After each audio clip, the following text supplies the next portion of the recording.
Barb was getting rid, I don't know. Probably. And I was like, there's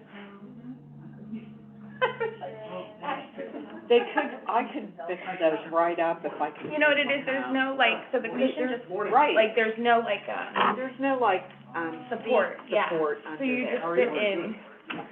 Morning, Mauro, how are you? Good to see you. Oops. Want to talk a little bit about the process? Yeah, I was hoping I could get Was I supposed to hit answer? No, she hit it for you. Oh, thank you. Yeah. I'm like, whoop. You know, Sit here, you don't have to sit all the way down. I know you like to sit right in front of that. I know. I didn't know. Yeah. We could switch now so we can make room for people. right. Oh, of course I know. Because if I don't sit next to you, people will talk. One thing I was.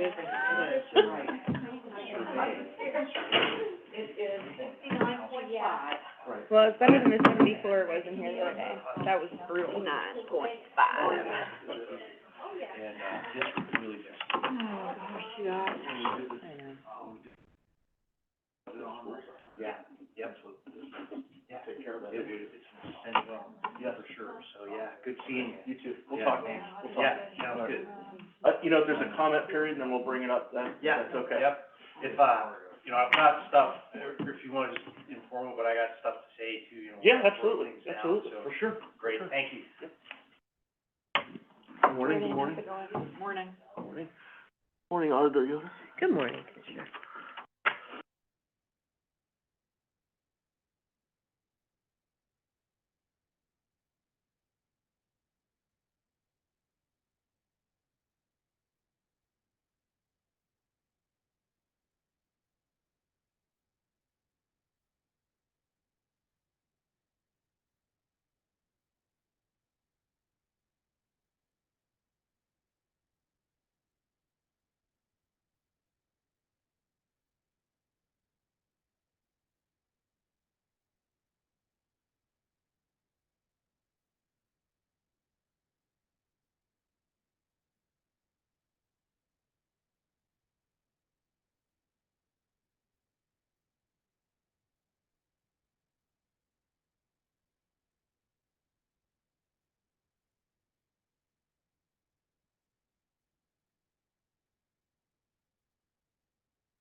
Yeah, we wanna try to do a bigger Happy like birthday. retirement, so. Thank you. Just told me it was your birthday. Yeah, Oh my well, gosh, what? it's on.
Good. Before we get started, we got a couple of guests here I'm gonna put to the beginning, so they don't have to sit and listen to all the boring stuff. And we will do that.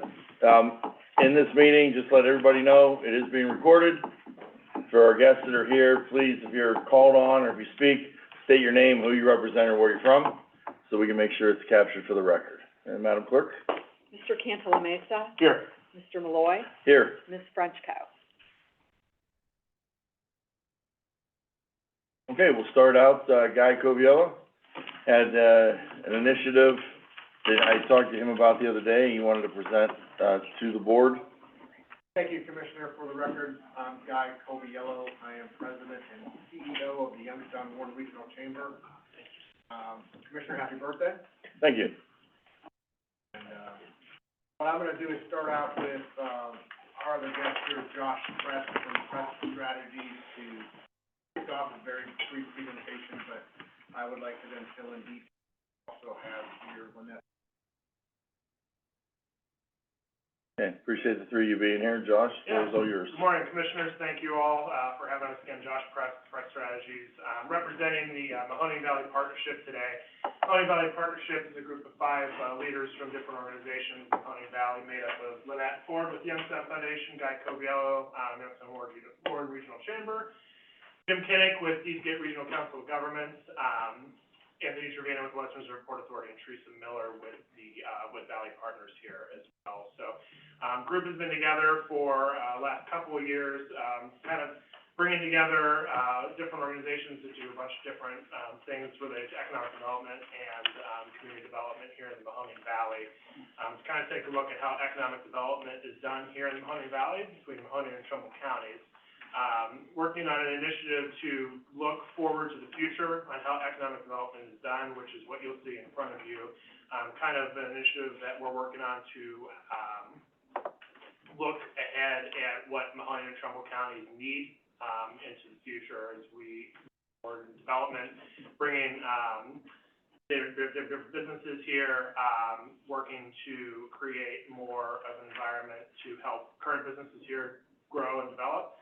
You'll look at 4 different outcomes that we've come up with, in this letter, and an outcome-based, narrative, which is on the back of your, packet there. Kind of looking at 4 big points. The first one being stabilize and expand capacity of new and existing businesses located within Trumbull County. Second one, increasing public awareness of the arts and culture industries, including parks, their economic development role in Trumbull County. Increasing participation of Trumbull County residents, workforce training, education, employment opportunities in Trumbull County, and then increasing sustainability of nonprofit organizations. So we have gone to Mahoning County as well as the city of Youngstown, city of Warren, to talk about this plan, asking for funding to push this forward. As you'll see, we are requesting an appropriation of $1 million from the general revenue fund for Trumbull County to kickstart this plan. That will bring together the Mahoning County, Trumbull County Commissioners, and the cities of Youngstown and Warren, as we have met them and said already, to push this plan forward. So, there's a lot of information in here. Generally, this is kind of something we took a look at, as a recovery, from COVID, and also, again, just moving forward with general economic development. So, I can let Guy and Lynette talk a little bit more about what each organization, especially theirs, are, part of this plan. But the initiative is to have every organization doing the work they're doing, and working together with all other 5 organizations to kind of, you know, bring this together and make sure we're in one strong voice from the Mahoning Valley as we look forward, the next 10, 15. Thanks, Josh. Commissioners, historically, in Valley, we've not done a very good job of working together. 5 of us, the 5 organizations across the region, among the leaders of economic development, we came together 2 years ago and decided to kind of silos and we come together, we did some research, we are now ready to approach economic development. Operational standpoint, that also look historically at some of our results and they're not things that we're proud of. We have, Highest rate of poverty in Ohio, Youngstown the first. yeah, Youngstown first, and then Warren having the lowest median income in the country. Countywide, you know, but we're not proud.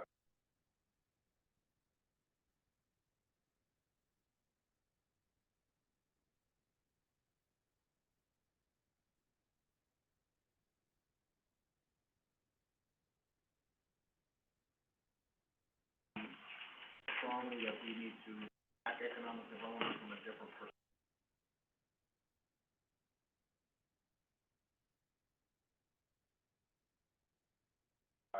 Whether it's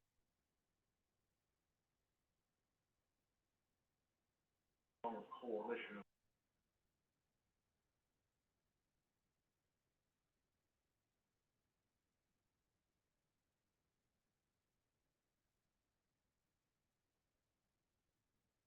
wage and how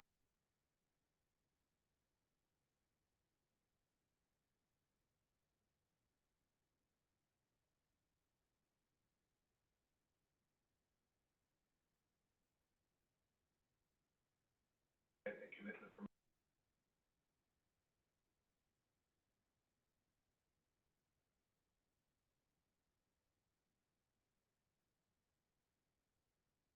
high level of confidence.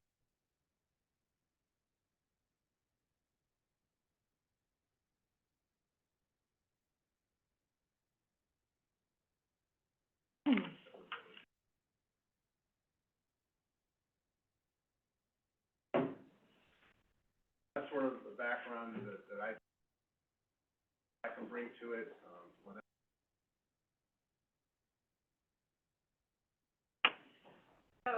Good morning again and happy birthday. Lynette Ford with the Youngstown Foundation. Foundation's been around for about 105 years, partnering mostly with human service organizations throughout Trumbull County as well as Mahoning County. And we recognized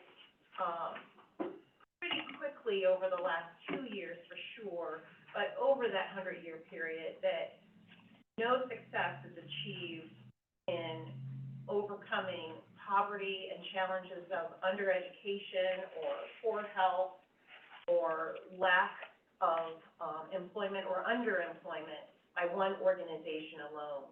We look at this as a philanthropist. We are in the business of matching dollars, of giving away dollars to support nonprofit institutions who are working with some of the most vulnerable people in the Valley. And so recognizing that economic development is a piece of what we do and how our hearts beat every day for folks that we're trying to help to achieve greatness, achieve education, achieve jobs here, and contribute to the Valley is what we're engaged in, and why we decided to get involved in funding a study by Ernst & Young to come in and tell us what's been the history, what does they look like, and what could the future be? And setting up some guideposts for us as organizations, coming to other funding institutions, government in particular, to support us in achieving, the milestones that were set out in the original NCM. Yeah, and I think I can speak for Jim, Kenneck, with Eastgate, you know, the housing piece that they're working on, housing studies that ties in with that development. Same with Teresa, Valley Partners, they run a program, a small business, I believe it's on outcome 4, the small business technical assistance and training program that we're currently running now, that they're gonna do another in January as part of this allocation. And then also one thing, you know, Anthony Trevino, had mentioned in the past, and something we included in this are scholarships for students locally here through Eastern Gateway. And one program here that you might be familiar with up at the airport is for, air traffic control and aircraft maintenance. So that's something Anthony is passionate about, and we've talked about that, but not limiting it to just that, but, you know, expanding out to in-demand jobs that, we might be able to.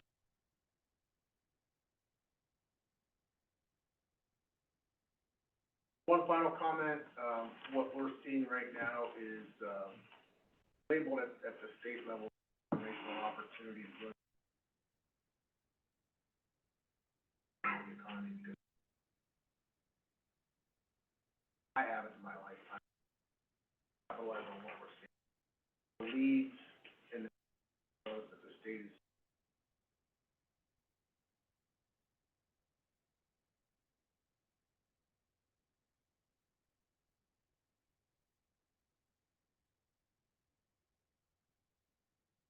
look at comparison cities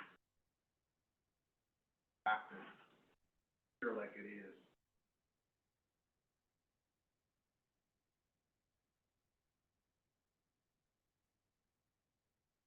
Better, I would say, let's lock up. And underperforming, so let's see what the rest of the year.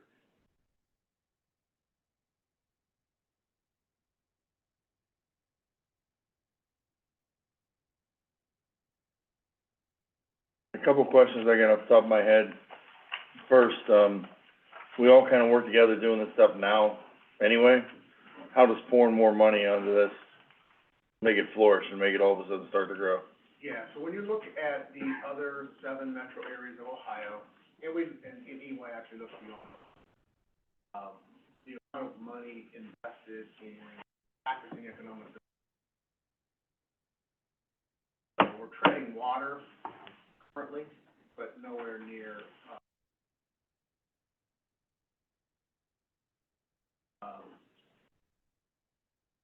I would challenge you a little bit on, yes, we have good relationships with everybody right now, but I don't really integrate private and philanthropic strategy.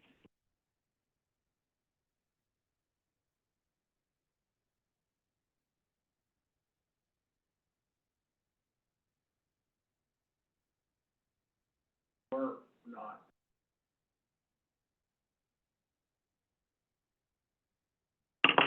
We want in public, private. Are there any groups you think that would be upset, and you got 5 people here now that you said there's 5 on your board now, or 5 groups working together? Would someone like Ween or Bright or anyone else be upset they're not included in this, that we did this, and they feel they're doing the same thing? Or is there room for growth down the road, or even planning commissions or the boards of commissioners themselves? Is there an idea of any expansion with this, if we get the funding and it starts rolling, or is it just the dollars you need? I think that part of what we would be exercising is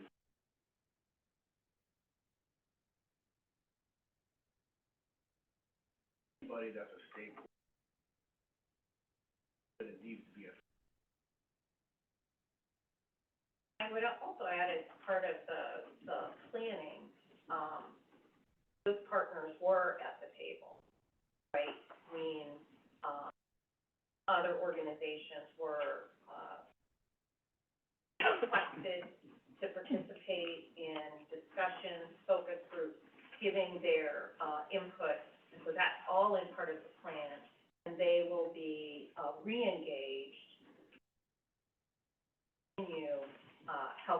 to achieve the goals that were. That's a good point. There were 85 stakeholders that were part of helping us with Valley Vision 20.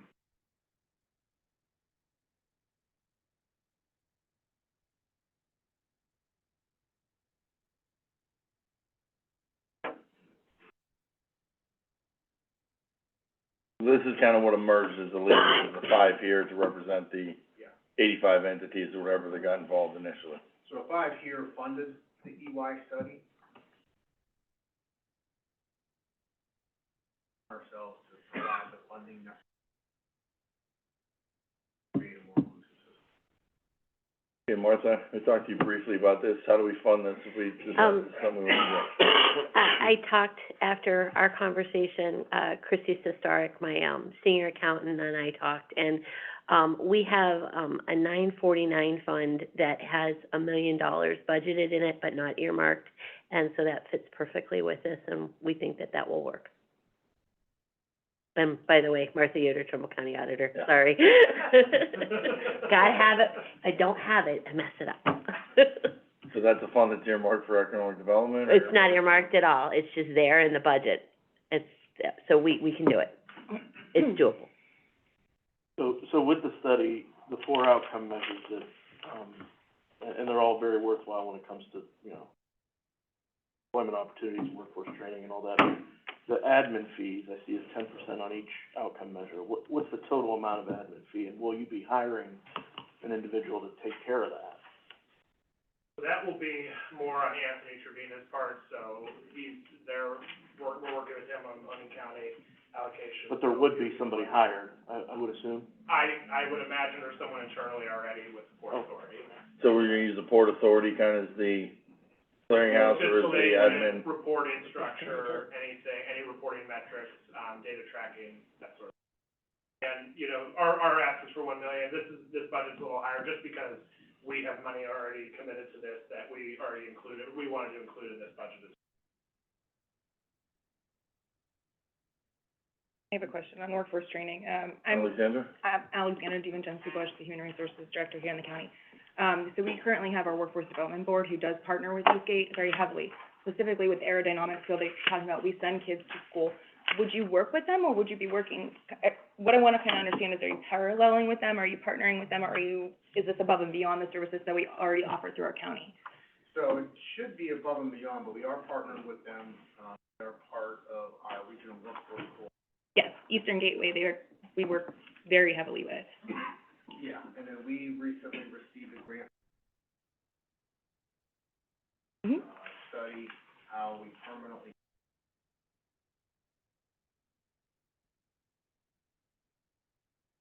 Okay. Biggest challenge that we have in growing the economy about workforce training. A lot of it, though, I think, is going, how do we provide access to underserved, offer employment.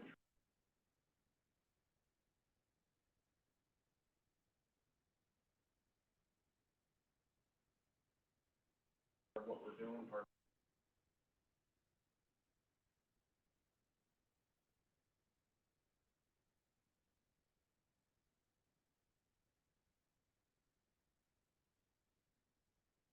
I would say also the social support that, folks need to participate actively in the workforce, right? So when you're applying for a job, no one knows about your transportation needs, your food needs at home, your childcare needs.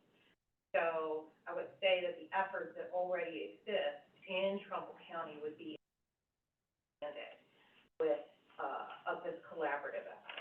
Wonderful. That was the question I just wanted to make sure enhancement was kind of what I was, Yeah. not that it's my decision, but we do already offer some of those services. So I just want to make sure that, you know, we're understanding that it would be a parallel or an enhancement, like you say, not, you know, working together is something that I think we really need to Yeah, and engage the forces that we already have and we here. definitely want a full understanding of what's there, because I know we need to start to duplicate any. Correct. And interfere, I just wanted to make sure but that, enhancing and expanding is.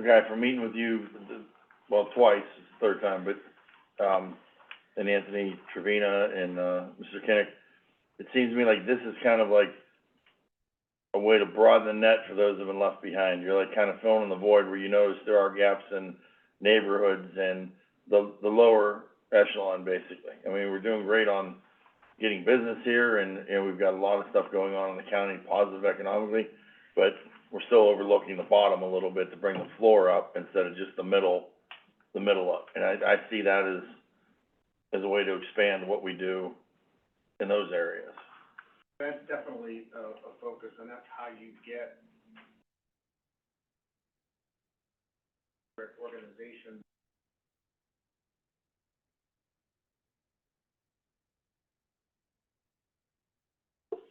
I'm representing businesses that, he's representing people for meetings. Martha Yoder? Martha Yoder, Trumbull County Auditor. We pardon me? Yeah, I have to do it every time. We have different rules here in Trumbull County than the rest of the world. It's not as easy as it looks. I'll be the first to tell you. Yeah. And you are We talked, you mentioned bringing the stakeholders, and Commissioner Malloy talked about, folks like Bright and Ween, and, you guys have been focusing on the nonprofits. Did you have, some of the stakeholders, current nonprofits within our county working towards the kind of goals that Youngstown Foundation is working towards? Oh, absolutely. And because I know just from having run for office and campaigned, there's a lot of little groups out there that are doing some really good stuff. But they're sort of in, like you talked about, silos, and they're not, there's not a network there. Specifically, there's some organizations that are working to combat human trafficking and help women come out of that, and those are the kind of returning people that we're talking about. And we are, sorry, Lynette's words, say Youngstown Foundation. And we are working with, small organizations as well as large. Very good. Healthcare institutions, rock clubs, it runs the gamut. And, we're seeing is that we're better together when we work together and, share our strengths. And we're finding that, there are, folks who may have never run a nonprofit organization before, here in Trumbull especially, but they are dedicated and committed to uplifting the community. We're supporting everyone. Very good. And Martha, that's identified an outcome for nonprofit. Historically, when we from the consumer perspective, will kind of formed into driver industry. It's out the nonprofit.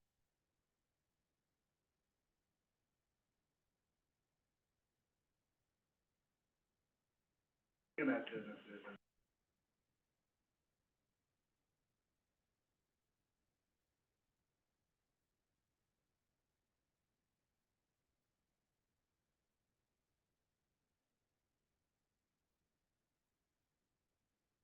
And I think Josh Press Strategies, I think this really brings a holistic approach around, and credit to Lynette for bringing in the parks and the arts and culture industries too, here in the Mahoning Valley, which really are second to none. And part of what I mentioned about the repopulation effort, bringing people back here, we need something to attract them back here as well, not just the jobs.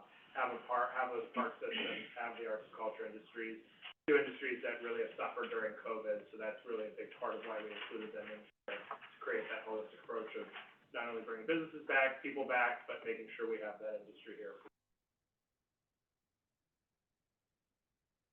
Parks and everything else that we have here that we're all very proud of. So you got $1 million from Mahoning County already, correct? yeah, I think we're pending their actual vote. Yeah, commitment, Several times in the commitment. Okay, what about Youngstown and Warren? Have they made any financial commitment yet? So we met with both mayors. We do have a current existing relationship.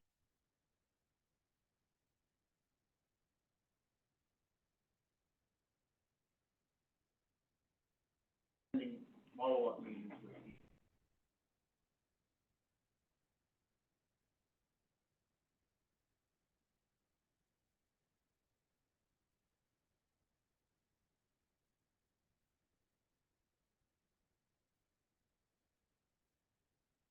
So you're asking for a commitment from us, I guess, is the next step is, We got the commitment from the Mahoney County Commission.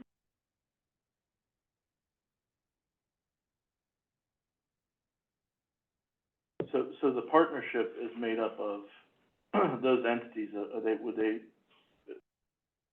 be board members on there, or is this how would you structure this? Or would the commissioners have a seat on the board? So the commissioners definitely would have,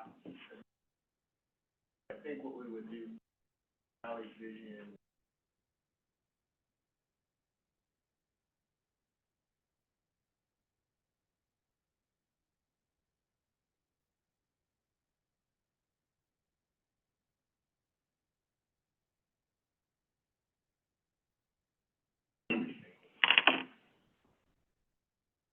I think that is somewhat important too, that we not just give away our taxpayer dollars, but have some say in being stewards of that money as we go forward with this thing to make sure it's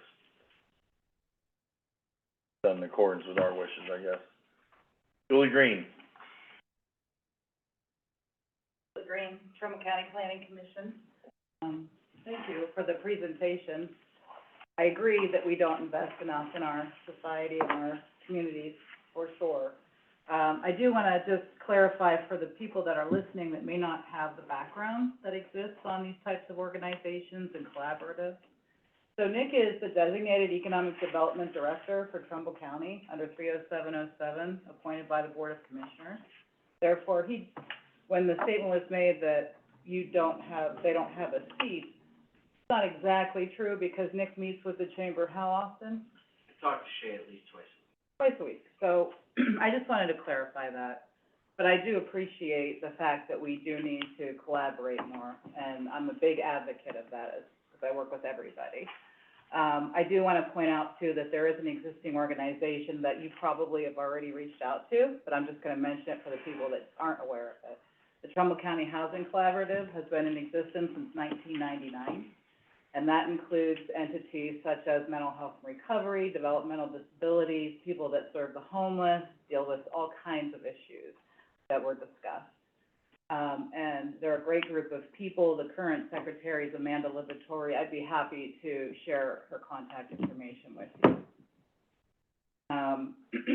And the other is the Combined Health District. I think they are starting or just completed their CHIP. You were talking about health disparities, and that's something that we're involved in as well. And also, we're also involved, our small staff of 6 is also involved with the Eastgate study on repopulation and housing. So all of those plans are ongoing, and they all do fit together. And I do think that there is greater need than what we have in terms of resources. But also there is a very large connected network. Obviously, you can always improve how things are done. But, I just wanted to point that out, that there is a large group of people that work together on a regular basis. Commissioner, I can address the planning commission on housing collaborative. So, the planning commission is an outstanding partner with us, and Nick has been an incredible player in helping us in, episodes of.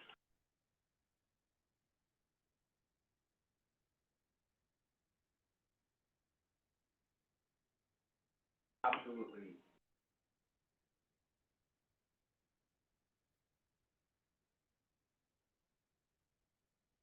Where we've limited ourselves and therefore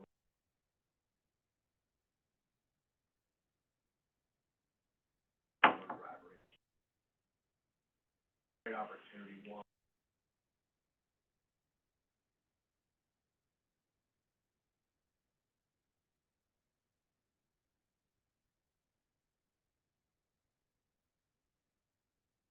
And then also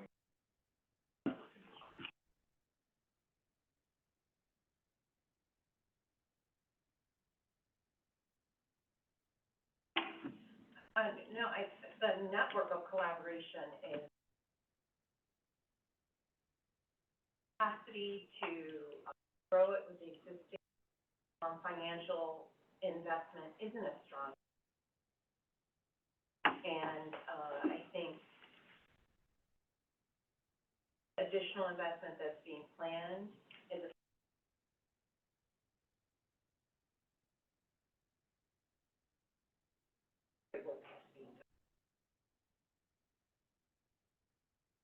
Honestly, I do agree with that. I just wanted to make people aware of the network that does exist, but I do also agree that they're very stretched thin, they have been, and especially since the pandemic. Yeah. And one more organization that does a great job is Trumbull Neighborhood, filling, a lot of the roles that you just. So, definitely a need for more investment and reaching the impoverished populations. You know, there are a number of tools out there that were meant to incentivize bringing people out of poverty, and I'm not sure that those have been utilized or even successful. I know Trumbull Neighborhood Partnership finalized a project where they had people, they had a grant program for, train to work situation. It was very successful. So if this project or these outcomes include something along those lines, I think that would. One thing I've said since I got elected, and I haven't been here a very long time yet, but I've said from the beginning, we got some of the best tools in the toolbox in the Mahoning Valley to solve these problems. I'm not a genius in economic development, nor is Commissioner Canela Mesa, nor is our third commissioner. But you guys are, and collectively, if there's anything to make you work together better, we're all moving the same direction to get everybody to row with the same beat, yeah, I'm all for that. You know, I believe we need more staff on our planning commission. I've said that to you with Julie before, that I think you're understaffed for the work that you do. And economically, guys, since I've become involved with the chamber and the port, the work you do on the staffs you have is amazing. You know, when we look at the big picture of the hotels that are booked every weekend and what is happening here in the valley that the average person doesn't see on a daily basis, the people that you're hosting, the people that you're entertaining, the people that you're wooing to come to the valley, it's amazing.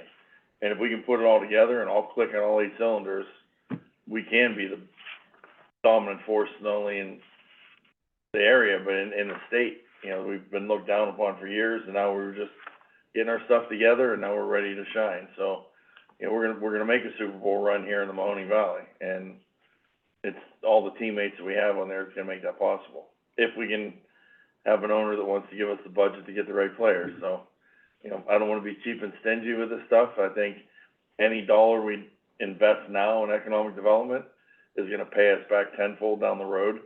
So, some of the philosophy of, other than the money sitting in the bank, saving for a rainy day or a catastrophe, I think it's a good bet, it's a good investment to invest in you guys. And, you know, that's where I stand on this stuff, and investing in our own people too. Yeah, and I love the concept of it, and I think the collaboration is obviously always commendable. I have some other questions, just, you know, and I'd wanna look at it more closely, obviously, too. You're not gonna get an answer out of me, but, I love the concept and the idea. I know that we have, as Commissioner Malloy mentioned, there's some long-term goals that we have to achieve, but there are also some short-term goals in Trumbull County we have to achieve. We need to find, you know, solutions to transportation. We need to find, solutions for broadband access and expansion. So there are things that we can definitely use this money towards, and maybe there's something that we can come up with that divvies some of this stuff up, but, at the same time, you know, I love the idea, obviously. It's what we need when we talk about economic development. When I first started here, as Commissioner Malloy said, you know, there was a lot of siloed, agencies that weren't working together. I think we've made huge strides in that department, and this would just add another feather in that cap and be able to communicate a little bit more. I would say that if something like this were to occur, that our planning commission be a major part of it as well as the board of commissioners, obviously, because we'd be in the financial commitment, but, you know, Nick and Julie and the gang over there have done a great job, so, we would want them to certainly have a seat at the table. And, no, but, let me look at the proposal, and, I will certainly consider it. We have ARPA money too that we can potentially use, we have general fund money that we can potentially use. But again, we do have some glaring immediate holes in the county too, so there's different. That's where I'm at. Well, if there's any other further questions, please reach out to me, myself, my email are on there, we're all available to answer your questions. Appreciate your time. I appreciate you guys being here, and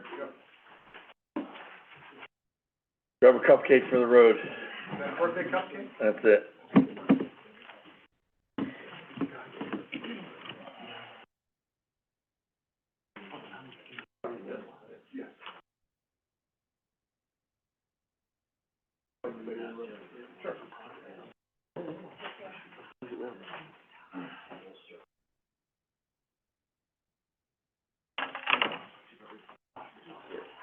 We'll be in touch, thank you. Okay. Thanks, Ed.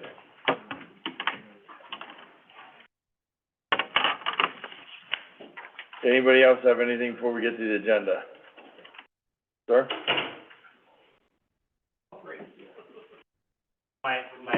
Go ahead, Russ. Is that okay? Your name for the. All right, so, my name is Russell McQuaid, I'm the superintendent at Matthews Schools. Really appreciate, being able to come here today and, very grateful for a few minutes of your time. Back in April, we, submitted an application for ARP funding. We were working on doing a sanitary project at Baker Elementary School. I need to give you just a little bit of background, but I want to tell you that my goal here really today is get the thoughts of maybe to get you to yes, towards our project. And we've got some, I think, pretty solid reasons as to why, we're working on this project. So, the Baker Elementary School, is on Sheridan Road. Sheridan Road is, at 193 in Sheridan, there in Vienna Township. On Sheridan Road, there are 9 houses, prior to getting to, Baker Elementary. Baker Elementary School, right now, I'm housing 3 grade levels there. We also have our stadium and our sports facility at this location. And then, we're now working on a 7,400 square foot addition, to facilitate bringing over, our Curry Elementary students to one location. It's gonna, make it so we're much more efficient, able to run our district, more fiscally, responsibly. So, at, the Baker site, which Baker was put up in 1967, it's our newest building, by the way. And, there's, a septic system. It has about a 7,200 gallon per day capacity.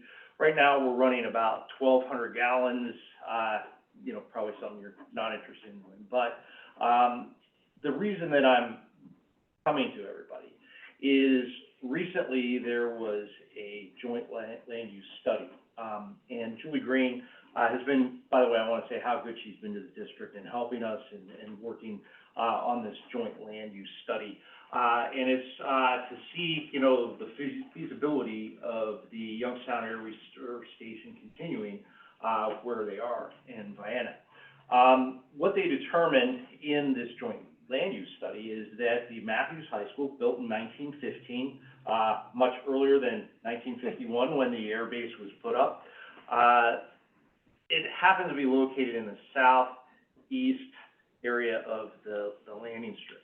And so it's really just adjacent to the danger point of the planes. If a crash were to occur, the likelihood, and again, it's probably not likely because, it's rare that you hear about those things, but the study showed that we should move that high school out of the area. They recommend the Baker site. So, then comes the idea of what I first did was to move Curry over, and we want to make a one-campus facility, which will heighten our efficiency. But essential to this project that we want to do in line with this air reserve study or the joint land use study is, essential to that, we need to have a sanitary line put in. It just doesn't make sense to build on to this, really aging septic system. I'd probably have to refurbish it. I'd have a lot of money in doing that. And it just makes sense to be able to tack on to the sanitary line at 193. Mr. Newbrow, who I appreciate very much today, did a projected cost analysis. Looks like it'd be about $437,000, which we requested inside of the ARP application. A lot of that, it's only 1,250 feet, but it's because of the topography of this road. It happens to be, I didn't even notice until they did the study, that there's a pretty good incline on that, which would require them to dig about 28 feet to get this line. So when we look at the whole picture, this would really help us to get in compliance with this. It's the first step, actually the second step, because I am moving those folks over to Baker's site next year from the Prairie Elementary site. It would just be a wonderful thing. Now, the other thing that is a little bit concerning to me, at the onset, we need to survey the folks that are on Sheridan Road. Now, $437,000 divided by 10, because there's 9 folks before us. If I'm a homeowner there, oh my, I would not want to pay $43,700 some dollars to be able to tack on or to have this line to come up. It would really be sort of an inequity to these people to expect that of them. But this is an essential need or an essential element to this project, which is, again, in line with the joint land use study. It's an essential element to make that move happen for us, at least I believe. I guess we could limp it along with some sort of septic system, but it's not fiscally responsible on my part to not come here and try to advocate for our schools. So, my thought is I really hope to get you to sway to yes on this, and I can provide you with any information beyond these initial applications. Now, I'm going to hand this to you again. It's just what you already have, but I got about 5 copies in there just for you to look at. The other things to share with you here, as I'm looking at this, and of course, it makes sense for me to apply for the whole amount, but at the same time, I don't know what's left in the coffers here for ARP. Of course, we want the whole amount, but we will also be happy with anything that we can get that can be placed towards this. But I think in the end, what's in it for Trumbull County? Well, some of the things, if you look at this, again, I think that you all invested much in this joint land use study because you want to keep this air base there. And so, showing the community that you invested in this project, which, by the way, I'll tell everybody, that will really show, that we're trying to make things happen to where we can keep this air base.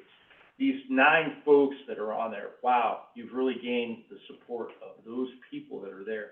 This project stands to really impact the entire district, plus it also stands to impact those who visit often.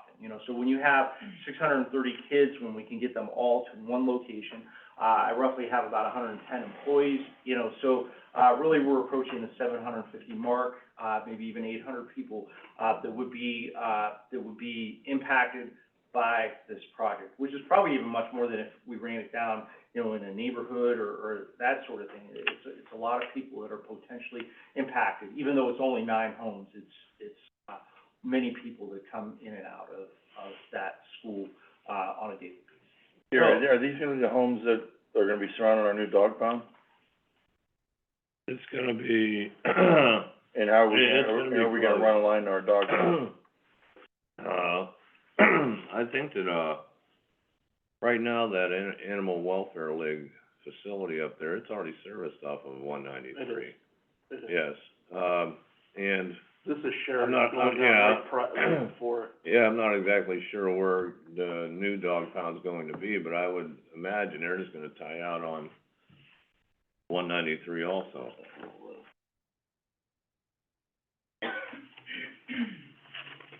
Ball fields. So, This is Sheridan. No, it's me. This is Yeah. Sheridan, yeah. And I think they're serviced over there. yeah, wherever I don't the, have anything down this road. yeah. For sure, but I'm. Commissioners, wherever that new dog pound's going to be, All right? you're just gonna run a 6-inch lateral down to the line on 193. What he's looking for is we need an 8-inch line running up Sheridan here to get to this property. Our problem is, Problem is, there's not a lot of homes there, as you mentioned. yeah, there's only There's 9 houses. yeah. But at the same time, you're gonna, the end goal of this is to have all three, schools and sort of a campus style right there. Right. And in order to do that, you can't have septic. Like you said, I mean, 700 people, tied into that. I'd just like to say, I'm wholeheartedly for this, and you could say, well, it's for the schools. No, not necessarily, it isn't, because, you know, our joint land use study, which we invested time and resources in, is so critically important to that air base. And one of the main deficiencies we have is Matthews Schools, because it's situated right there. If we can facilitate, or assist in the move of that, and to have this sort of campus style on Sheridan, that fixes essentially that problem. Certainly does. So, we would not only be helping the school system, obviously, but we'd be helping, the study that we came up with, that we invested in, to make sure that we're complying by the rules, to make sure that we're keeping our air base right here in Vienna. So, I know it's a larger ask, but, at the same time, you guys have been trying to do everything you can to get out of that school, and it's been well documented. Yeah. Levy after levy after levy, and, not only because it's old, but because of where it's situated, it does need to be moved, and you need new construction. So, I support this project. I know we have some money left over. I've talked to Julie Green about it, about our joint land use study and how critically important it is for that. Julie, did you wanna mention anything on that? Yeah, it's Julie Green from County Planning. We've been working on the joint land use study and the military installation sustainability grant since 2016 under the commissioners. And so it's a long-term project in order to sustain YARS, which is our largest employer Right. in the county, and, you know, it adds $150 million. I wish Josh would have stayed. He also works for Eastern Ohio Military Affairs Commission.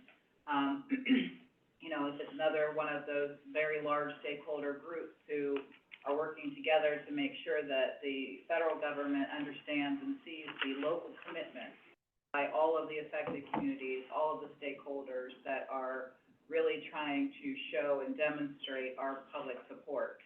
And one of the deliverables for the last grant that we finished was the feasibility study for Matthews High School.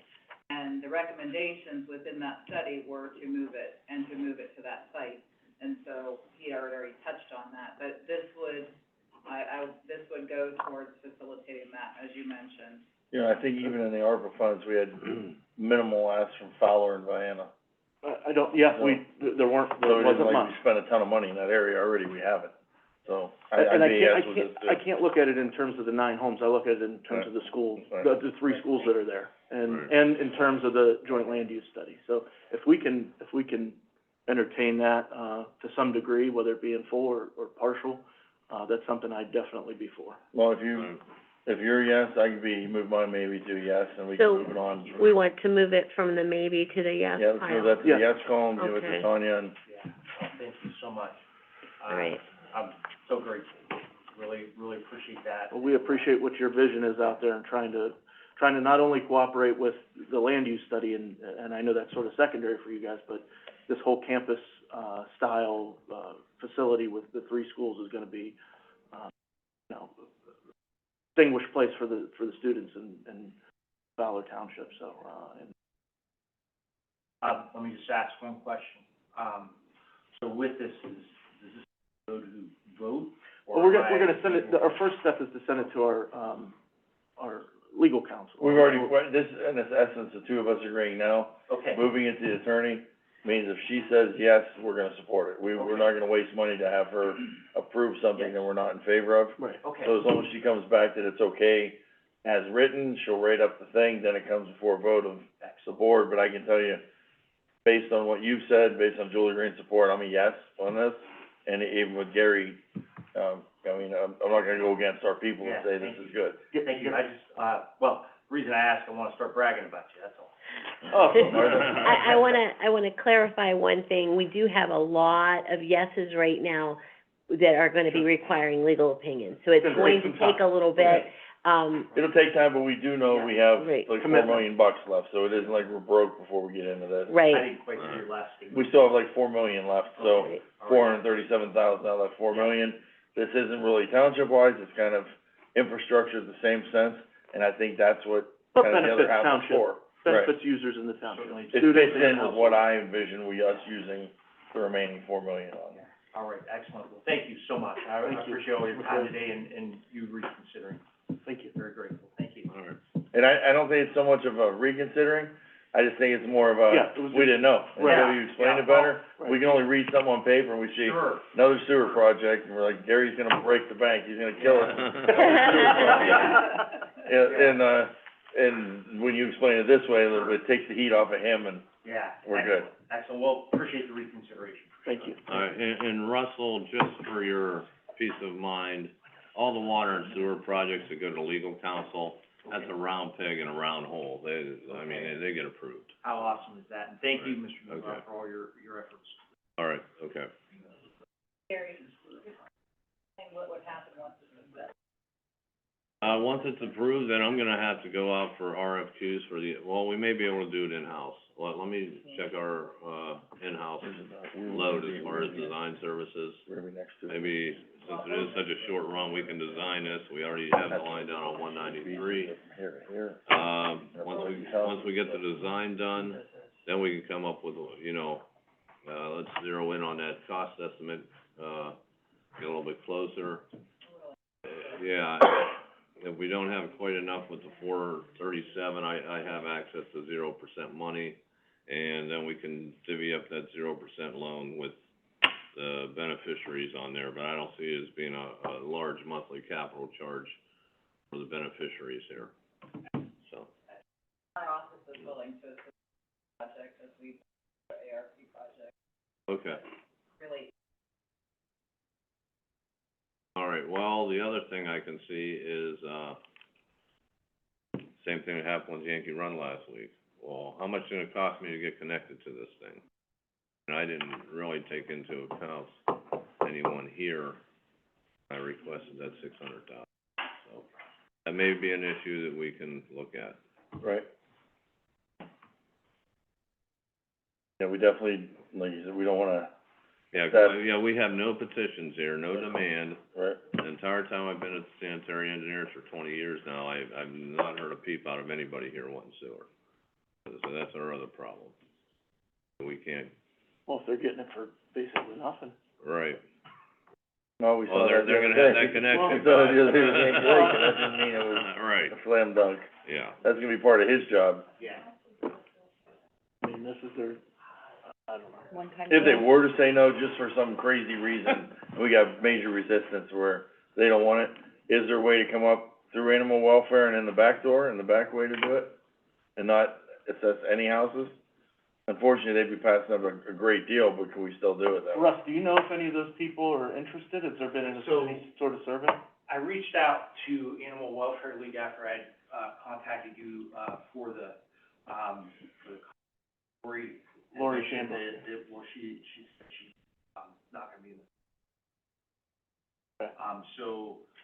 She referred me to their president of the board, his last name is Brown, I believe, and he has not reached back out to me. But I mean, the actual houses on I'm that talking about the road, red nine line. houses. Sorry, I Sheridan. misunderstood. The 9 houses on that road, do we know if there's interest there from those people? I think there's some, it's probably half of them, if I'm to guess. I know that there were maybe 2 people that said, yeah, we'd be interested. I think that they're just, I think that there's others that are worried about, if we go up there, that, if we do a large ask, I don't think like, you're helping, For your sewer you connection know, down. where we're not having to ask, they had concerns about, you know, trying to tack on this sewer.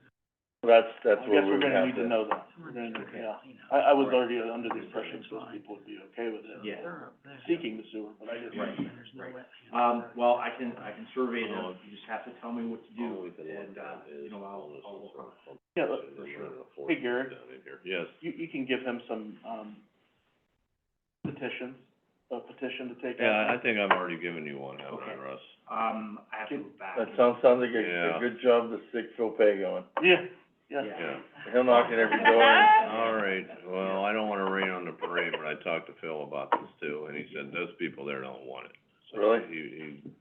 that was, I don't know, 9 months ago. Maybe- I don't know if how attitudes does- changed since okay. then, but I do Well, it's all remember him hearsay telling until me we that. till we get these people's real decision. So how does he circulate those petitions? What's it best to do? Just go door to door over there? Yeah, well, normally, remember I told you, get in touch with the trustees, the trustees are usually the best people to circulate petitions.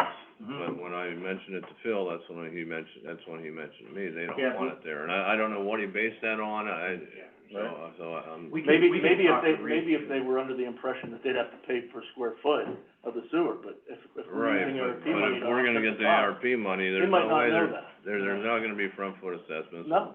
If there is any debt, we're They're gonna, probably thinking, yeah, I it'll gotta be pay a it arm and a capital leg, charge, you yeah. know. So that's a different story. Well, that's the one thing I Yeah. learned the other day with Yeah. Yankee Lake is, that is a sweetheart deal that, I Oh, mean, yeah. we As this we would be literally for put them. $100 bill on the table and said, you can buy this $100 bill for $10, and if you can't afford the $10, we'll give you 9 of it for free. Yes. And so come up with a buck and that $100 bill is yours.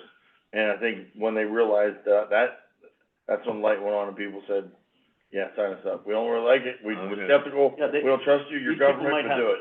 Oh, then we had some opposition, no. So I guess you have to, Yeah, Still and some in this people way, don't want it. and this way, if we did in the public hearing, this is what you'd have to do when you go to, with the petition. I mean, this is an investment, they will have a lateral tie-in, and, you know, that they're gonna have some cost associated with it, and they're gonna have a sewer bill. But they're not gonna have to replace their septic system for $30,000. Is that a higher income street, you know? I'd say yes. Oh, yeah, they're nice homes. Yep. So they won't be qualified. They won't be under 90,000 that we did with the. We can see 3 swimming pools there. You know, one of the things too, Oh, I 4, mean, this, 4 of them. the ARP puts a different spin on it, like you're saying. Yeah. And Yep. it's. If we're gonna meet them with the most of the cost. Yeah, so, They and have I to mean. know that commitment's there, that, Yeah. you know, that, you know, what they're thinking it's gonna cost is not what it's going to cost, Yes, And so. yeah. just one more, Julie Green, that might be useful to mention that it does benefit. That too? People are very pro-military and pro-yards and Jobs. support it, and to mention that it is it's absolutely beneficial to, getting yards long-term. I think that might go a long way with some people. And, you know, the other thing too is, you know, I'm happy to, you know, I'll do anything that's, go to their houses or set up a meeting that we can get together and give them, good information, That's what you need to do first. Right, off. if you say, here's what it would normally cost, if I can get this deal for you, where it's gonna cost you nothing for the pipe in front of your house, it's gonna cost you a minimal tie-in fee, and it's gonna cost you the permits or whatever it is, I think it's all in the way you sell it to them, and when they see that they're getting an extreme discount compared to everyone else in the county, if they were to get this and they're, you know, anywhere else. Not to mention their property value goes up, and they don't have to crush their septic. Yeah, but then that mean old auditor Their comes and tax- reassesses it and I know. charges them more taxes. Hey. Kidding, not you. There you go, there you go. Well, thank you again. Thank you, Russ. Okay, let's burn through what we gotta do here. All right, dispense with the reading of the minutes, dispense with reading of the minutes of the ARPA workshop, approve the bills, additional appropriations, planning commission, $5,600. Number 4. Did you wanna? Hold on, let me pull my, I didn't bring my notes with me, I was too busy filling my public records. okay. Sorry to hear about that. Let's see. The additional appropriation, part of that was pulled, to correct an expense line, that's all we have. Oh, That should, Nick Coggins, Trumbull County Planning Commission. 210 is the home housing fund. This is to correct an expense line. So we had, set money aside for, our consultant that does inspections. One of our houses cost a little bit more money, than originally did. We're moving some fees from the consultant to the rehab line, so we can spend more money on the actual physical. Okay, transfer appropriations, sanitary engineer, Bob. Bob Marano, sanitary engineers. We have 4 transfers of appropriations. The first one is for $5,500, and that's to purchase tablets for our GIS and water operators for our lead service line project that we're working on. We have a grant, and next year we'll get reimbursed for this money through the grant. We just have to put the money up front. The second one is for $400. That's to renew our GeoShack software from our engineering personnel. Third one, we have, the postage is increased for our water and sewer bills, so we're transferring $17,000 to cover us for the rest of the year. And the final item is to purchase GIS software for the tablets above, for $424, and same thing, we'll get reimbursed for that in our grant next year. Okay, EMA, $500 transfers. Martha Yoder, Trumbull County Auditor. One of the $500 ones is for additional computer equipment and software. Another one is for EMA trailer repairs, and the last one is for VHF, radio install in EMA. The sheriff's office is additional tech equipment. Common Pleas is additional furniture and fixtures. Planning Commission is to correct an expense line. Same house. Okay. The Board of Elections is to cover DIM's conference reimbursement. All right, thank you, Martha. And I'm the next one as well. Okay, number 6 is award the lowest and best proposal submitted by Julian and Grube to provide Trumbull County with assistance in preparing GAAP basis financial statements and the annual comprehensive financial report for 3 calendar year period ending December 23, 24, and 25. Services will be billed to Trumbull County in January and March upon request completion of each year. Cost is $19,600, $19,400, $19,200.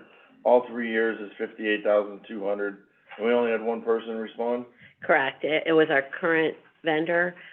We actually, we reached out to 5 others, so we had quite a few there, but we did not get responses from a couple from the with quotes by the deadline, or at all, to be honest with you. We did get from the auditor states that they are not taking new clients at this time, and, we had a response of that from the Ray and Associates that they would not be submitting a quote. We actually, some of these were folks who were actually interested in the audit for 23, and so we reached out to them thinking they might want to do both, and, we just weren't able to. What's the difference between the audit and this? What is this? This is our GAAP, it's a conversion of statements, it's not an audit. So they go in with our information and do, the GAAP basis, which is, general accounting, it's. Generally accepted. Thank you. I knew I was gonna get messed up on that. And then the ACFR report, which is actually part of the audit, the financial part of the audit, the ACFR. So but they prepare those from our records, and we don't do those generally in-house. That's not done in-house. And Julian and Group has done it for years and does a good job. And, actually, some of these were like, they actually asked what Julian Groups had been doing it for in the past, and they didn't submit a bid because they knew they wouldn't be able to beat that, so. Okay, now number 7. Number 7 and number 8. Establish a dog kennel donation fund and a dog kennel loan fund. Correct. So as you are aware, we're moving forward with the a new dog pound, a new dog kennel. We received donations, a large donation, and we need to have a fund for that donation. So, we needed to establish a fund for that. We anticipate that we will probably, for at least part of this, have to borrow some money that's gonna be on that borrowing that we're talking about as a capital improvement, although we don't know. So because we don't know, we just went ahead and established the fund. One of the things, and I think, Bill Hart, do you wanna talk about what you've been doing already with looking at getting, engineering costs on it? This would be a good time to actually talk. It would probably, it fits with now, so I think it, RFQ or whatever. yeah. Bill Hart, Trumbull County Maintenance, yes, I am going to put something together for an RFQ for the dog pound itself. Not knowing the cost, but to be safe, we'll just up our RFQ, see what engineers come up with, and then pick one that's suitable for the needs of the dog pound and move forward with that. So I was thinking about mentioning that at the end of the session here. And that would come out of the donation fund, and so that's why we need to do that, because we have $209,000, I think, that was donated, and so we would start by using those funds. One of the things that,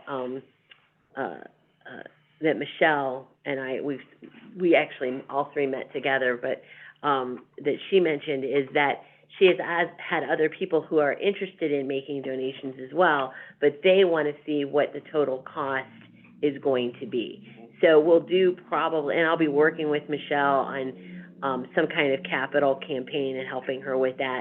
The other issue that we're going to do, although it'll be smaller but just helpful to the pound in general, is we are gonna add a donation line to our, dog license forms, so that we can try to do that. And as I've mentioned, we're going to work on compliance with dog licenses, which will help, because as we know, it's gonna be a nicer facility, there's gonna be, increased expenses, and, we already are not collecting enough to really fully support that for my dog licenses, so we're gonna work on that. We're also going to go to the Metro Parks, Pups and Pumpkins, I think it's called. We're gonna actually, the three of us, Michelle, my licensed person and myself, are gonna be at that and have a little booth there, with information on dog licenses and maybe take donations for the dog pound, that kind of stuff. So we're working to try to help boost that up a little bit. She, as I said, she knows that she can get some donations in a capital campaign, just hasn't been able to really start it because we don't have a cost yet. And much like the Animal Welfare League, thank you, Audrey, very good information. Much like the Animal Welfare League, some of the large donors we wanna obviously keep track of, because a lot of the wings and a lot of the different areas of the town will be dedicated to those individuals. I think that's only, That's, I was thinking only the fair same to thing, do. we need to, do some naming rights or things like that too, and that And I'll- might flush out a few more big donors too, if there's somebody that Sure. loved dogs and they passed away, maybe the family would say, hey, what's it cost to name the building after us, or what's it cost to name Right, and I will, a wing? Michelle and Kathy, Hayda, who is our licensed person, and I are getting together, I can't remember what day, but we're getting together to actually kind of hash out things that we can do together, and I will certainly bring that up to Michelle, as well, I'm sure you have, but I'll bring that up to Michelle and remind her that we might wanna do that. If she does a capital campaign, we may actually, be able to come up with dollar amounts for those kind of sponsors and have like a board or something, that kind of thing at the pound, so folks can see and they get that recognition. And I think we need to do the same, on a similar note with the next things we do at the fairgrounds too, if we ever were to have a convention building or something in the fairgrounds, that's something that I've seen traditionally done in other areas. Yep. I was just at, Holmes County Fairgrounds this past weekend, they have a whole wall of donors, and they have their $25,000 donors, and the next level up was $100,000, and their title sponsor was a farmer there that gave $1 million. So there are people willing to do that, we just need to make sure we recognize them the right way. Absolutely. Sure. Absolutely. All right, Commissioners, Gary Newbrow, sanitary engineer. I think I've mentioned this to Commissioner Cantala Mesa before, but the old dog kennel, sanitary engineers would like to have that building once they move out. We can move our water crew in there. We were looking at expanding the offices up in Vienna. because Is that gonna be whoever's punishment getting too many or- people. What's that? Is there gonna be a level of punishment falling within discipline? They gotta go work over in that building for a couple days? No, we're gonna have to go in there and, do some improvements, that sort of thing. But there has we been a need have there, 7 there has people, been a need there for you guys to, yes. you've talked about that for, which is even better because it's basically killing two birds with one stone. We're moving the dog pound, but you guys Yes. can utilize that space, which is right near the plant. Yeah, we're gonna have to go in and retrofit it and that sort of thing, but Sure. it's gonna be cheaper than an expansion in Vienna. And it'll move 7 people out of the Vienna office, and the water department can have their own, building down there. It's brick and steel building, I'm sure it's still structurally sound. We'll go in and, like I said, to do the improvements and make it a nice office for them So, down there. Mr. Newbrow, you're officially calling dibs. Yeah, yeah, I wanted to let you know that before somebody else comes and asks you for that building. I don't think anybody will. Anyone else wants to move in next to a poop plant, they. I think the smell alone is, a deterrent, so. The Chicolo building is yours. All right, thank you. the Newbrow building. Commissioners, on the pound, I did speak with Michelle Goss briefly last week when she was here for a meeting with myself for other reasons, but something that we need to keep in the forefront too is, they are consistently running, Right. over budget, and as we look at a dog pound, we're gonna also be looking at probably doubling the size, if not tripling. So we also need to keep HR looped in, and so I can help Michelle talk about staffing levels, what we're looking at as far as costing all of that out. I know we're far away from that, but the sooner that we can get ahead of that, we can give you more informed numbers. Sure. And donations can help with all of that. They can also help Not cover. only that, but I think you were gonna, with a new building and new digs, A lot of you were work gonna to do. flush out volunteers from all Yeah. parts of the county that are gonna wanna be involved. It's gonna be a lot more from an HR perspective than what we're thinking of, but I'm thinking of that on the back end. So just so you know, please do keep me in the loop, because they only have 5 employees right now, I know. and it's bare minimum. So we're gonna need to really ramp up when that time comes. Yep. Thank you. And training and all of that, Right. it all comes hand in hand, so. All right, number 10, accept the resignation of Ben Lowry from his position of laborer with sanitary engineer. Right, 9. Did I skip nine? 9. Oh, sorry. Authorize Board of Commissioners clerk to advertise for sealed bids for contract services for repair work of water and sewer lines for 2024 on a per call or as needed basis for the Trumbull County Sanitary Engineer Department. All right, Gary Newbrow, sanitary engineer. Commissioners, this is, just our annual contract we put out there. As you know, our department, we don't have any, construction equipment of our own, and, we put this out, basically a bid where any interested contractors can tell us what their unit prices are for, the various activities that are listed within the bid package, and from that, we use that to determine, when we have work to do or we have to dig, then we call someone on that list. We're gonna bust a pipe under a road somewhere, you gotta call someone out to, Exactly, Open it up for and it. when he does it, he has his unit cost for, gotcha. this is how much that backhoe costs, this is how much you're gonna charge us for 8-inch pipe. So, basically, we've been doing this now for many, many years, and it's just another, Is that the most cost-effective way still, you believe, to Yes. subcontract it out rather than own and maintain the equipment? yes. Okay, number 10, now accept the resignation of Ben Lowry. Ben was a laborer, he actually, was hired, I think, 2 weeks ago on the agenda, and he came, he worked for us for 2 days, and he unfortunately got a job at the post office. He was a good guy, one of the more qualified labor applicants we've ever had, and that just leads to, Will he be back next week? I'm guessing he will not be, but we would take him back, We'll be delivering our mail. yes. 11, to approve the personnel action for the employment of Mr. Garrett Snyder for the position of draftsperson for Trumbull County Sanitary Engineer. We had this position, Bob Mariano, sanitary engineers. We had posted this job, 4 times, and we had conversations with several candidates. Most people either weren't interested or they lived too far away. So the 4th time, we ended up with 5 applicants. We interviewed 3 people. the top two were both pretty good, and we elected to offer Garrett, and Garrett accepted the position, so. 12, approve change order with Thomas Construction for the Brookfield wastewater treatment plant, capital improvement project known as County Project Number 2S13, located in Trumbull County Combined Sanitary Sewer District, Metropolitan Subdistrict, Brookfield Township, in the amount of $33,417, revising the total contract to $17,741,010, paid directly from the Ohio EPA Water Pollution Control Loan Fund. No county general revenue funds will be utilized. Change orders due to about 7 different things, 8 things, and the increase is $33,000.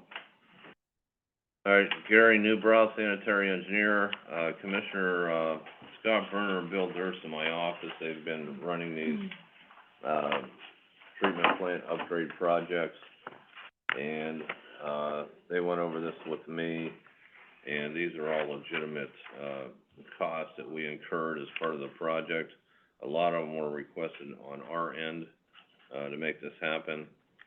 And they're also asking for a 90-day extension to the contract also. That's, item 8. Okay. But, Nothing out of the ordinary here that you see? no.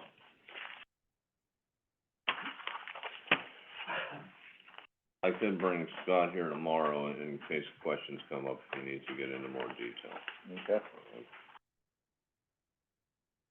That's not very big in amount of scope of a $17 million deal Yeah. for $33,000 is not much. How far away are we for completion on that? They're wrapping it up now, from what I understand.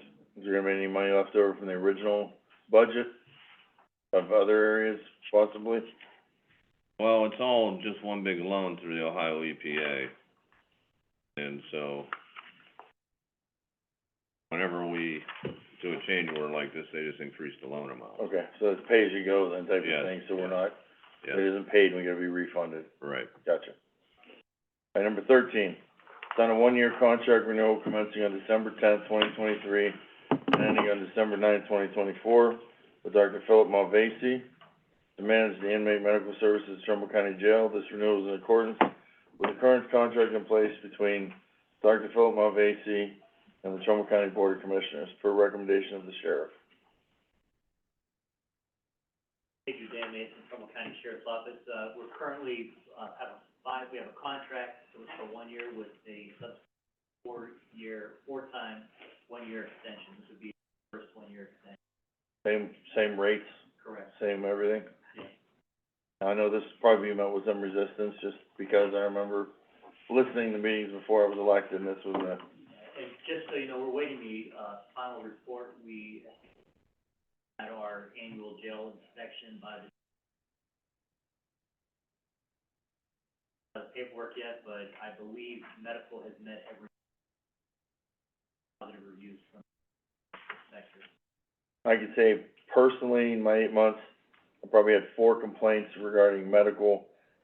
All my questions were addressed quick and promptly, and a lot of times, I'd say 3 out of the 4, it was the family not having the correct information from the inmate, not the medical service not doing their job. It was misinformation that was spread, for various reasons from the inmate. So, I've had no problems with the service we've gotten that really glare or stand out. One pending that's back and forth, the one we've talked to, and you've done everything you can, the doctor's done everything you can to appease the family, and I think her term should be coming up Correct. pretty soon anyway, so, Right, next month. yeah.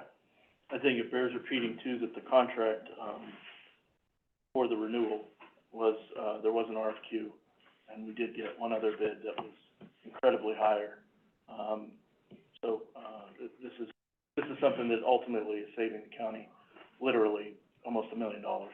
So we don't have to put this up for bid every year, the way you did it? Don't have to, well, this is a renewal, so it's part of the contract, they can renew 4 times and, right, is that correct? Actually, With 1-year extensions? I spoke with, Attorney Danzo from the prosecutor's office prior to going out to bid, and it is exempt from bid under It is. 3786. But just so we make sure we're Based on- still getting the best deals and Correct, everything. he said just based on some issues that have come up with medical, that, you know, go out to bid just to make sure where we're at, so it is basically kind of putting that out, and also under his, advice, we offered the 1-year extension, just so parts are in place, that as long as both parties are willing to sign, we could. Gotcha. I also have item number 26, if you'd be willing to. Sure.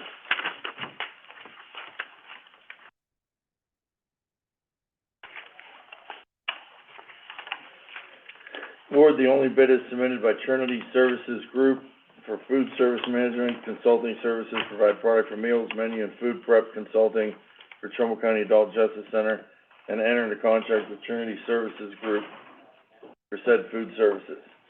Cost of feeding 850 prisoners for the first year is $1.21 per meal, for 900, $1.21, and for the second year is $1.26. For 900 is $1.26. Contract term effective commencing October 18th through October 18th, 25, with the option that the contract may be extended by mutual agreement for a term of up to 2 years. The 1-year extension is negotiated by addendum. This was the, Major Mason, this was the only, bid submitted? Is that correct? That is correct, yeah. Okay. Mason, Trumbull County Sheriff's Office, again, we went out to bid, this was the only one submitted, there were, I believe, 3 companies that did take the RFPs for the bid. Speaking with Trinity Food, there is a increase from our current rate, but they said that they were gonna do their best to try to keep it moderate, like the, exuberant foods, they try to keep it reasonable, the financial burden to the county.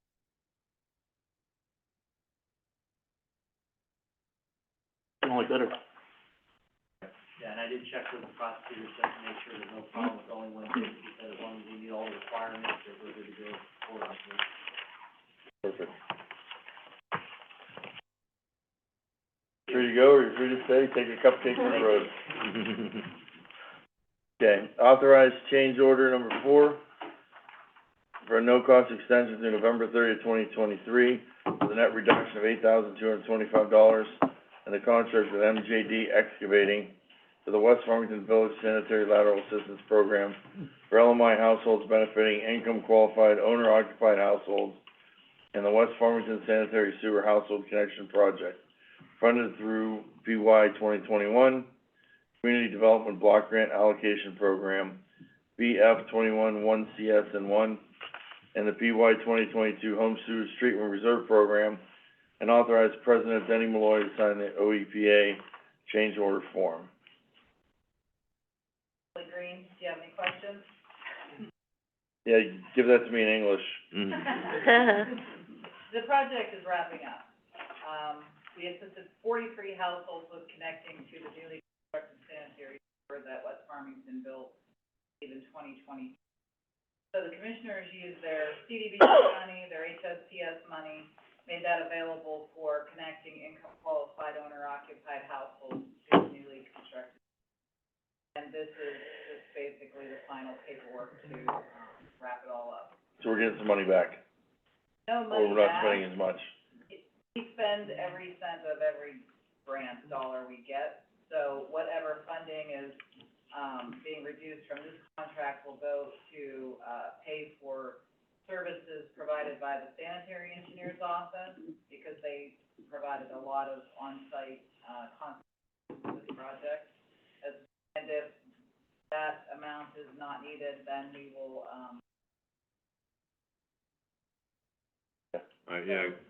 Commissioners, Gary Newbrow, sanitary engineer, Bill McCoskey from our office, did he write the specs he did. and bid packages for this project? And we'd like to get that 8225 to come back to reimburse us for Bill McCoskey's services.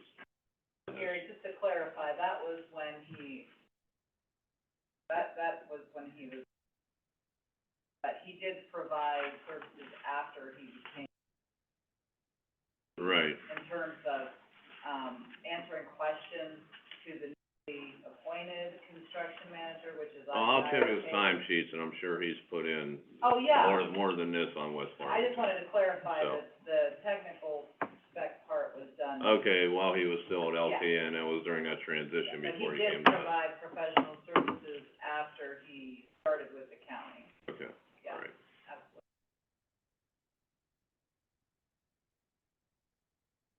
15, authorize Trumbull County Planning Commission to request price proposals from 3 of Trumbull County's licensed home sewage treatment systems installers for 2 owner-occupied households qualified to receive financial assistance through the county's HSTS Reserve Program, funded through the PY 2022 and PY 2023 OEPA Water Pollution Control Loan Fund Principal Forgiveness Program.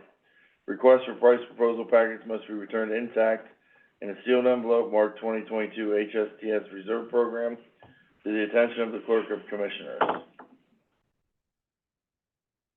Julie Green, this is to make sure that we spend all of our 2022 money in a timely manner. Well, we work closely with the combined health district, the building officials, to put together technical specifications, eligible people who receive funding to get a new septic. So the county gets $150,000 per year and has since 2010. So this is our 14th year, of applying for these funds and spending these funds. But the reason for putting out just the 2 is the combined health district provided us with those 2 so that we were able to move forward. We have another 5 that they're finalizing, and we'll have another probably 10 that we'll be looking to do next year. So all of these require income qualifications, and I just want to add to that we're working with Gary to income qualify about 70 people to connect to the sewer, and then another, I don't know how many for Scott Street. On that. That's a separate fund. Right, so, but all of these income qualification activities require a lot of coordination and a lot of follow-up with homeowners.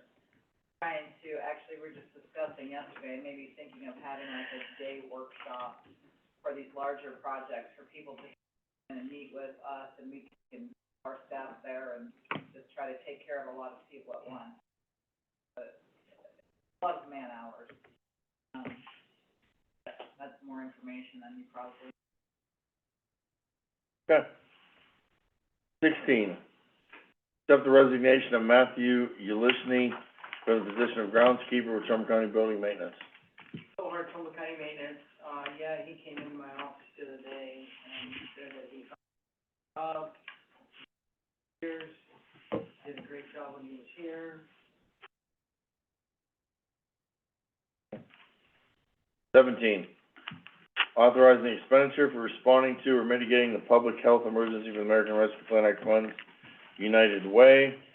And details of this one are, $275,000 to provide programming in schools in Trumbull County which are located outside of municipalities, to provide kindergarten readiness, social, emotional, and academic development, and enrichment in STEM resources. And then, number 18 goes along with that, so that is the United Way. Right. Martha Yoder, Trumbull County Auditors. So that's, just to give a little bit of a word of explanation for the next, these 2 and then the next 4. The 17 and 18 are for the United Way, as we mentioned. That will be the last yes that's in green on your spreadsheets, right? The ones that were, sent in and approved by the attorney and just needed a resolution. And, so that's the last one. And then there's 2 that unfortunately we realized just probably a week or so ago that there were 2 that I had on my allocated and promise sheets, which were Healthy Hearts and Paws and the Johnson Township one. Number 19. Yeah, which is, what is that? That is, The path, the walking path. Okay. Paving the walking path for, it's green space, basically. Those were, I had those, so they've been accounted for, right? They were accounted for in the allocated and promised. we realized that we did not have resolutions for those, and we thought that we did. So we're just correcting that with 19 and 20, and 21 and 22. Right. And so So with 19 19 and 20, and 20 are Johnson Township for Correct. 27,000 for the cemetery walkway. right, And then 21 and 22 are for Healthy Healthy Hearts. Hearts and Paws, and that's for $25,000, for their new, shelter. Right, and with completion of all of these resolutions, and I'll get more into when I do actually my review, but, we will actually then have everything that's actually been approved by the attorney at this point is done, Right, once these are done. right. And, I'll do my further review. And as I'm explaining to some people too, we did approve more than 40. Right. So There's this is gonna quite- be going on for the Right. next, till the end of the year, we're gonna be approving these things, I'm Right. sure. Did you have a question, Commissioner? No, I don't. Okay. Good, good. So that'll bring us up, we'll at least be up to date with everything that we have from the attorney. And, I can go into more of the detail when I do the full review, but I just wanted to let you know what those were. Right, 23, right-of-way permits, Dominion East Ohio, permit 1, permit 2, and Kobach Excavating. Stephen Durberry, Trumbull County Engineer, these are just routine. One is to replace a gas service line from Dominion, the other is to install a gas service line at new construction.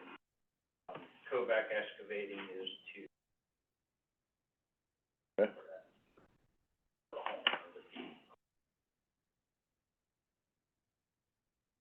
Alright, and then 24, special annual supplier fleet permit for XPO Logistics. Yes, that's a renewal permit for XPO. They do some deliveries with the, on roads that have postings on. Make their deliveries countywide. And 25 is, quarterly operator fleet permit for JM Logging and Lumber.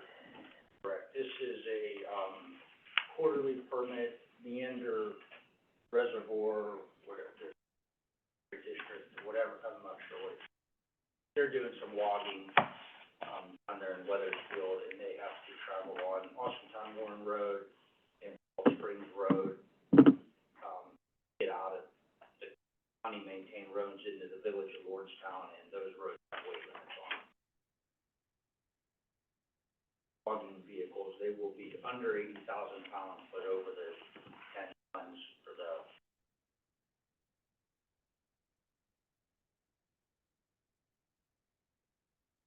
Alright, 26 we did, and 27 is a public hearing not requested for liquor permit for Hampton Inn, Youngstown North, and Liberty. That completes the agenda items. Bill Hart, thank you, Steve. You want a cupcake for the road? No, thank you. Right. Happy birthday. Bill Hart, downstairs, we have the main body of the, cafeteria, or whatever done. Did anything on the health department as far as the cold? They have food, they have frozen foods in already, and they have ice cream and that one. Alright, so it's down there already? It's all done. So we encourage all county employees to go check it out? I had questioned if, why they didn't fill all the coffee dispensers yet, they still had that selection. Yep. There was a gentleman packing the frozen foods this morning, and I asked him, hey, could we get these full? Kiosk machine worked great, I got my account, bought my pop yesterday. Done. What'd they say we're doing about the cards? Anything about the cards I yet? didn't see any cards there, they said there were some, but you could use your finger to register. I didn't put my email in, not required, so as long as you have something on the book that says that may be in your account. Yeah, you can do cash, but it doesn't give change. So if it's $2, you gotta pay $2. You can't put a 5 in, get change or But you anything. still have to register, sir. Yep. Well, you can do it as a guest. Yes, you can do this, Yeah. I registered. But if you register, you can register a credit card on there, and it's kinda like the Easy Pass on the Turnpike. You can just scan the item and pay with your finger, and it comes automatically out of your account, or you can get one of the AVI cards, which all employees will have. And hopefully, we're gonna work with them to get it to a sticker, that they could just scan the sticker that you can stick on the back of your county ID, put that underneath there and it'd be for convenience on your ID. Or you can pay with a credit card as a guest now without the, thing, but it's pretty cool. The people that have been down there so far are pretty excited about the selection. They've got aspirins and Pepto-Bismol and just a whole variety of things. What's that? We need all that. So when the that's just for the auditor right now? They got Monster energy drinks, they got, you know, you name it, they got all kind of cool stuff And in they there. could also get, if there's something special, Yes. I have a contact person that, Yeah, if there's something that you drink every day, or any county employee says, man, I still gotta run and go grab my whatever, popcorn, this drink that I drink, whatever it is, there is a catalog of ABI. Yeah, non-alcoholic. You got exactly what I was Yeah, we're not putting White Claws in there, as requested. But, yeah, in the back, it's in the back. But it is cool, I encourage everybody to go check it out, and we will have a grand opening type of thing once the furniture gets here, and we'll do some type of ribbon cutting, with Mr. Pavlis, and then we're gonna have the Rick Muccio Memorial Wall. Yep, yep, and, the signage and stuff, so we're not there yet, but it's open for business, so I encourage all county employees to spread the word and start frequenting it, because, you know, we wanna meet our goals, so we can keep it as big as it is. Okay, next, who's got something? Bill? we have our proposals back for the stone building and for the border road, the highway district roof projects. And submit qualifications for the stone, and 3 have submitted design firm bill for the highway engineer. So once I get all that information from their office, I can send it out to the people to grade. Back will give her a number, so she has more grip on what we need to do next. Yeah, keep that moving forward, no matter, even if we're beyond deadlines or whatever, that's something that's very important. Was that something we? No, that's good, that's. I just remember you asked that, right? I asked. Oh, okay. But just because it's, you know, Alex, what do you got HR wise? A lot. That's about it.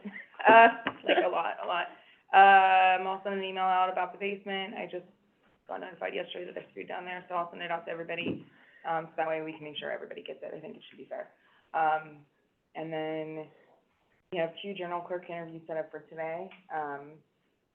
Not gonna lie, not super promising. I mean, out of 50 applicants, we dwindled it down to 10, and we were supposed to interview 5, and 2 already said absolutely not. So we're down to 2. I'm sorry, excuse me, 3 said absolutely not. So 2 are coming in for an interview today. I will be submitting somebody for my HR coordinator position next week. So I found somebody, I went back and relooked at the list and entertained anybody who reached out that I didn't look at in the first place, which I'm really glad to hear, which I'm glad that I did that. So we found somebody within that first initial round of postings. Oh geez, I think everybody in here needs positions filled. Bill now needs groundskeeper filled. I think I'm good with planning commission for, no, I take that back. We posted Zach Savet's, part-time job. I'm not anticipating getting a lot of bites on that. I've already told him that. It's part-time. You know, people wanna work at the county for benefits, so we'll see what happens. And remember, this position does not offer benefits, so we'll see what happens. Anybody else I missed? Bob, something every day, but we're we just keep rolling. Not me. Exactly. Yeah, I'm good. you're good for now. For right? now, yeah. For now. We have some room we're Um, gonna create, so. I think I already told you to talk to Michelle about the dog pound. We really gotta keep an eye on that. Because what would be the point of opening a beautiful new dog pound without staff? Right. So we gotta keep an eye on that. 911? I'm sorry, what? And vehicles. Oh, I'm sorry, and vehicles, so of course, that's gonna be more for Corsa. I mean, it all ties in. I'm just basically just begging anybody at this point. 911, anything with a feasibility study yet or anything? Casey, go ahead. No, go ahead, I want to chime in if you don't. About the 911 feasibility study. Casey, I know, submitted 3, was working with Bill Danzo. She was supposed to get an answer last week. I will be there tomorrow for other personnel reasons, so hopefully I'll get an update for you on that. I am out and about traveling often, I'm not gonna lie to you guys. I'm at 911, I've been there 3 times in the past 2 weeks, so, if you need anything, just reach out and I'll stop by and help you with whatever you need. When in doubt, call in HR, don't have personnel matters conversations yourself until you're sure that we've gone through everything. That's all I can say. FMLA PowerPoint will be going out to everybody. I just don't have the bandwidth right now to put on that training, but the PowerPoint's done by myself, so it'll give you a brief overview of FMLA. And again, when in doubt, don't answer FMLA questions, please go to HR. If you're not sure, that there's a reason why, we handle FMLA certifications and recertifications and what qualifies as a condition under FMLA, excuse me. But yeah, just super busy. November 3rd. November 3rd is mandatory course of training, thank you. That is mandatory, I cannot stress this enough. So, it'll be about one of our favorite topics, which is harassment and, bullying. So, and that was no pun intended, that, I did not choose that, that is what Corsa is offering us, and really exciting. So I really encourage everybody to be here and partake in that, to not only, make sure that we get a small discount off of our premiums for 2024, but also just because I think it's a really hot topic in Trumbull County, so. So it's a mandatory, It's For mandatory. for supervisors employees? or for all employees? It is for, I said, for directors, I need directors to be here, period. But also, I encourage you to send representatives. So if there's anybody in your department, if you have HR, you know, within your department, if you have administrators that you think could really benefit from it, supervisors, I don't care. Elected officials? Elected officials, absolutely. So please, I have to attend, Nick can't attend. Nick can attend on, as long as one person, you have to have a representative from your department, period. That's a non-negotiable. I think I had already had something programmed for that. That's okay. And I know it's on a Friday, I didn't choose the date, that's the date that the course is, Friday, November 3rd. Okay. And it will be 2 hours, so be in it to win it. And are you gonna post the FMLA on the website? Cause I had that question recently. That'll be emailed to everybody, Okay. yeah, in the whole county, I mean, like, everybody, so, to my Yeah, legal. you gotta go represent us. Yeah. Mhm. No problem. Come around.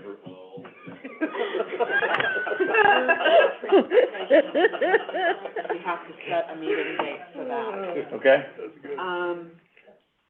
Transportation Evidently, improvements. we cannot completely register until you have the first meeting. Okay. How are we with the people in that we've appointed? Have we heard back from them? Yes, we've heard back from all, well, I've got 4 back. Yeah. Anything from the Speaker of the House yet? I did send them, I sent them the resolution, Okay. last week, so. Okay. What do you think about next Tuesday after this meeting? We need to look and see if anything What's this anything meeting else. for? CID. An update? I know, I missed that, It's I have no idea. It's the first meeting. For the For the transportation transportation improvement But we don't have Nick, how's it everybody look for your on schedule? board, right? Tuesday after this meeting would work fine for me. I mean, I guess we would I'm have to good. ask everybody that's appointed. Right. Martha? I'm Well, good. that's 3 of us right here. Right, you're open? Yeah, We would have I'm to good. ask Randy Smith. The county engineer and Kennick. Mr. Kennick. Did he put in for it? Yeah, Okay, good. yeah. I know Mr. Kennick, you know what, why don't we look at Wednesday? Cause I know Mr. Kennick wants to come and talk to us Wednesday about this thing we talked to here. Oh, Okay, He asked if he can address the 3 of us next Wednesday. Today they had those 3, okay. and I think it was Mr. Kennick and Mr. Trevino wanted to talk next I'm Wednesday. good Wednesday, At the meeting? At the meeting, so we could do, At a regular at a schedule? regular scheduled meeting. and so we could, do you wanna do it after, or do you wanna do a little break for lunch and then Do a little break for lunch and then do it, Like but if maybe he's like here already, 1:30 or coming 2 to or that something? meeting, I thought, Yeah. you know, why make him come here twice? I'm fine with that. I mean, Next Wednesday. So, the 25th, I don't think Mr. Trevino is gonna be here, 'cause he is the speaker, for the zoning inspectors. On the 25th? On the 25th, immediately following this meeting, 'cause that's the only thing on my calendar. Well, he wouldn't have to be here for that. This was Mr. Kennick who's Mr. gonna be Kennick here. agreed that, Well, I thought it was both, maybe. So, let's check with Mr. Kennick and give him the option of Tuesday or Wednesday. Yeah. Let us know tomorrow, and then we'll announce it tomorrow. okay. Check their schedules and see would they rather do 1 o'clock Tuesday or 1 o'clock Wednesday? Okay. And, just for the TID wise, all you have to do is ask Mr. Kinnick, and then Engineer Smith. I think he's here in the building somewhere, I saw him in the hallway, so, might be in the sweatshop. Yeah. Right, we have to have the first one before we can register it. Those are the way the rules go. We have to have an organizational meeting. Perfect. Cause you And that's what need it'll to be. find a chairman and somebody who can take notes, Yes. and it's all public, yeah. Yep. We'll make sure. And I And so, will, and that is also, once we establish when we're gonna have it, you have to send out a notice for it. Yes, in Because advance. it's a public meeting. Okay. That was one of the things that Mr. Meacham made sure that I understood, that we have to do it. I mean, and you would do it now, I think, for this one, because it's the first one, but after that, then whoever is elected, the secretary would probably be responsible for making sure. I guess that's what I was saying, 'cause right now, so we send it out, even though it's just a reorg meeting or whatever The organization, organization. we still need to announce it as. And then I believe it would be, I need to look into it, but I believe then it would be the secretary. Whoever's Right. elected as secretary at that organizational meeting, their office or who, they would have to make sure it got sent out. yeah, all right, so let's give the options to the both the gentlemen of Tuesday and Wednesday, and if it fits for either one, then we'll, or for both of them, then we'll do it that day. Cause it seems to fit for I'm fine right now, three of us, right, so far. so far.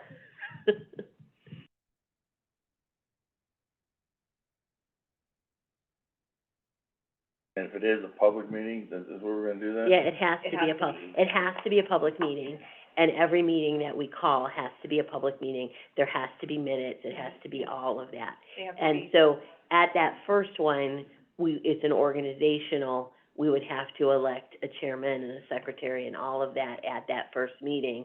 And I imagine that's probably has to go in that paperwork that goes It to the does. registration. And then I can check and make So sure. with that first meeting, Nick, would you and Julie both wanna attend that, or is it gonna be just you, the representative on the TID? I can't speak for Julie, but I would imagine that it would just representative. Yeah. It would be too. Well, with the way we set it up was them or the representative, so, I mean, you're the representative, but if you're not able to be there, I didn't know if the first one, Absolutely. if maybe, If you need to be there, I'll be there, but, so if I have you can faith that. be available to Okay, when Quarterly. is this? Tuesday or Wednesday. Okay, yeah, and I can find out Okay. more stuff Oh, I'll all be here about. Tuesday and Wednesday, this takes up my schedule, so. Right. yeah, but it has to be quarterly. Yeah, it has to be quarterly. It could be more. I think that's on my calendar. Yeah, so we'll know way ahead of time. Right, absolutely, and we can even, I can give you, I'll give you, so I ran the, Yep. county service planning committee. I'll give you like the notes on, like, how to schedule. Well, I'll go for that. Okay. right, You have to make sure that you have a dog forum, the meeting. Or is it just a regular? Okay, anybody have anything else before we get to the, well, ARPA update? I have two things before the ARPA update, but if anybody else has anything. Right, am I needed for the ARPA update? No, Can I get one signature? Sure. Anyway, what's the wrap up so far? I know they had pass those down. until, Friday for,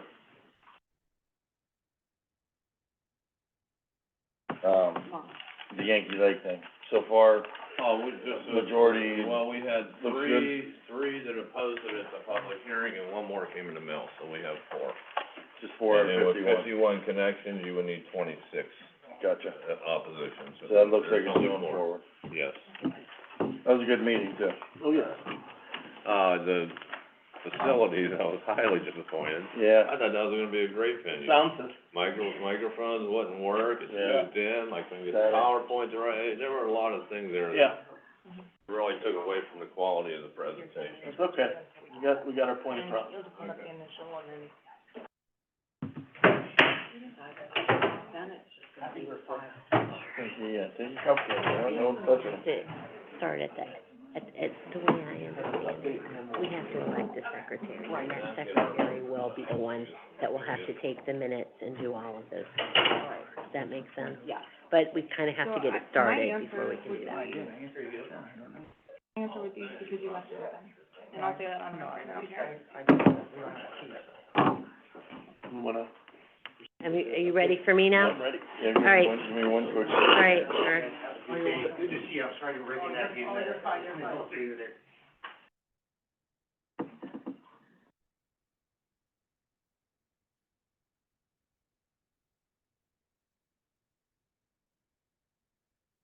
Russ, don't forget to get with Gary if you don't have the petitions yet. Okay, that all sounds good. Julie, there is a big meeting in Mahoning County at the end of the month regarding, solar panels. The company, one landowner there signed up like 500 acres. The Mahoning County Commissioners are gonna decide whether they're gonna allow it or not. Okay. And they're bringing the company in, it's gonna be highly attended. Some people from the state are gonna be there, and, is that something maybe you might wanna attend? Sure. Just, thank you. Have a cupcake for the road. Thank you. Because, it is heating up here. I got a lot of emails this week from people throughout the community, Well, I mean, November first, you'll have your list of townships that want to participate in the restricted area. I've already worked with the prosecutor's office on putting together the documents. They've already reviewed them, approved them. Well, what we need, we're not just putting it in place. to state though, nothing's in place. I get a call Yeah. yesterday that at the Hartford trustees meeting, they announced that the commissioners are ready to ban them countywide. And that came up at the meeting there, and that's not the case. That's not the case. No. So, It's I only I if just they- followed up with the farmer that called me, and, he also said, we want information, and what can we do to get more information? Then I get a call from, Mike Angus Davis, Crosby. Yes. He said they had their meeting, their open public meeting on Saturday at the Township Hall for residents to come and talk about it. And he said it was, kind of a cluster with people on both sides, and the gist they got out of their meeting Saturday was, we need education. We do need someone to come up here and talk to us Yeah, about this. and I did attempt to find an expert. I'm not an expert on large solar. Right. I can speak to, the House bill and what happened when it was enacted in 2021. That's why I'm thinking maybe if we can represent and go to this Grier thing, and I'd probably would go with you. Yeah, Just to learn and see Yeah. what they say there, and hear from the company that, the Athlon or whoever they're dealing with or whatever, hear from that company, and then whatever government officials speak in Mahoning County or whatever people from the state speak, then we don't have to reinvent the wheel up here, we can learn from that one. I mean, I think the biggest point of education needs to be explaining the difference between large and small, and what is under the jurisdiction of the townships versus what is under the jurisdiction of the county commissioners. Right. So I think that's been a point of confusion, more so than understanding what a large solar facility. So a large solar facility would take up hundreds of acres, hundreds. Yep. And, that's, And that's the only thing we have jurisdiction over yeah, when it comes to that. yeah, that's the large solar. The And small we solar. do have the one, Logan Way Farms, or whatever, we do have that one 400 acres, I believe it is, in Gustavus. They've already applied for a permit? I don't know, but that's the one that's of contention in Gustavus, that's where we're getting the phone calls from. As they apparently signed a lease with this company and That's a legal question on whether or not if the permit's already been pulled prior to you setting the restricted area resolution into effect. I don't know, legally speaking, if that can be stopped or not, but don't know. sounds like that's a lawyer question. Sounds like Judge Logan's property. It is. It's, October 30th, 6 o'clock at Greenford Christian Church, So that's in the township? Green Township in Mahoning County. Okay. You don't have to repeat that, I wasn't paying attention. October 30th, 6 p.m., Greenford Christian Church. Greenford. That's Sunday? No, Monday. The Monday. It's Monday. Okay. Monday. All right. Jeanette, in your item, the Tuesday. Oh, yeah. I noticed it I'm says sorry. Thursday. That's okay. I'm sorry. Thank you for catching that. Jim said he wanted to go too. I'll pick you up. I just think if there's education out there, of all people, us and you need to No, and I know make you sure had, we get all the education we can. you had requested that I look into it. I did, reach out to 2 different entities. Everybody's booked solid because it's a statewide issue that, whether it's, real or perceived. that Oh, every- and trust me, I talked to a couple state representatives, they knew what they were doing when they wiped it on county commissioners to make the decision. Mhm. They knew it was a decision they didn't wanna make, so. Yeah, so, Okay. I mean, we can talk about, we got another meeting and stuff before then, but,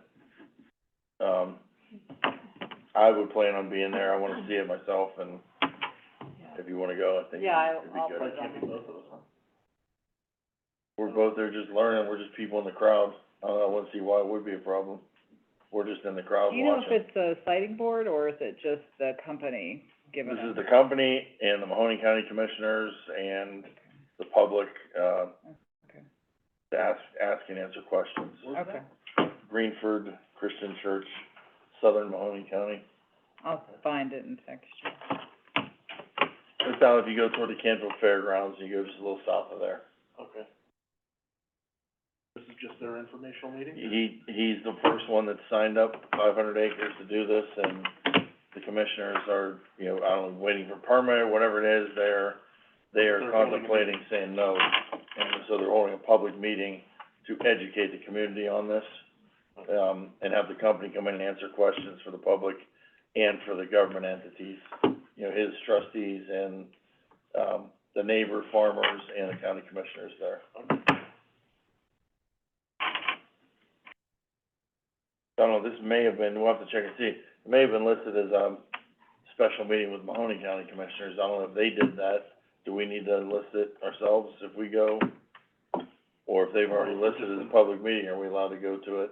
If we're just in attendance, so. That's a legal question. Okay. It's a Danzo question, Yeah. or Yeah, but if you're just in Misaki attendance, question. It's like, Anytime, or? you're in attendance at a concert Right. together. Right.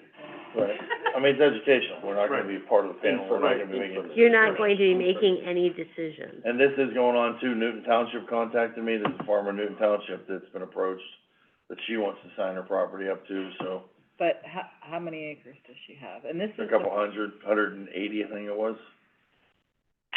So, This is the issue that I've been seeing with our townships is you can have a small solar facility that's under 50 megawatts, Right. that's completely under their jurisdiction to take care of through zoning.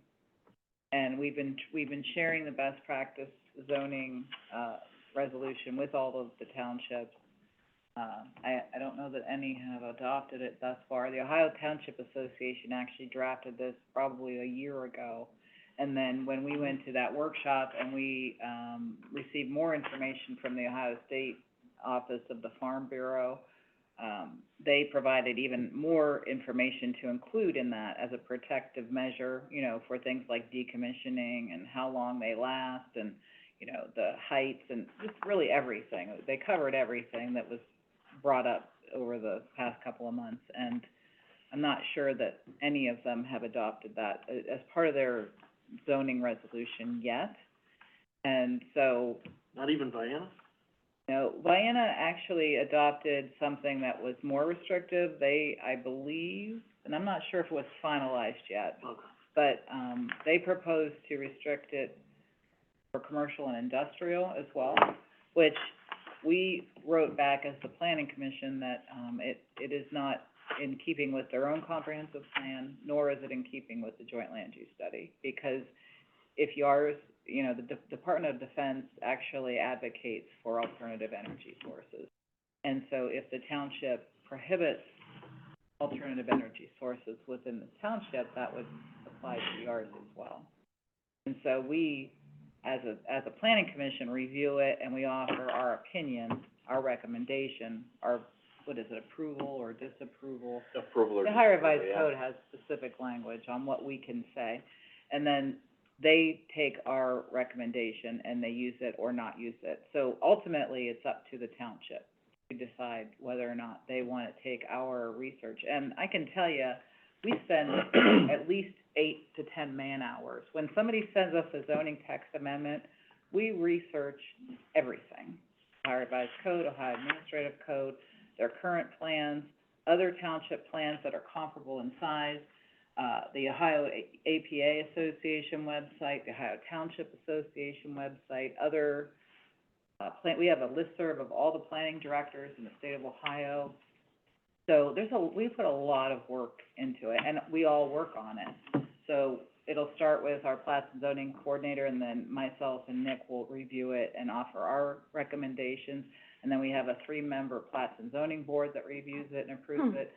And then we send it to the townships for their review and approval. Another thing that I'd like to work on with the townships, because it's a succession planning issue, you know, and a matter of education, is understanding the timeline set forth in Ohio Revised Code under 51912. They have to follow a timeline. And so, they have to give it to us within 5 days, it has to be acted on within 40 days, and They have to have a public hearing between 20 to 40 days. They can't have it before 20 days, can't have it after 40 days. And then they have to have that public hearing before acting on it. But at that public hearing, we're also required to have our recommendation for the public to view. and that doesn't always happen. No. So we're just trying to work with them on that. Text you and talk, like that. The address. Oh, thank you. Do you need the address too, Commissioner?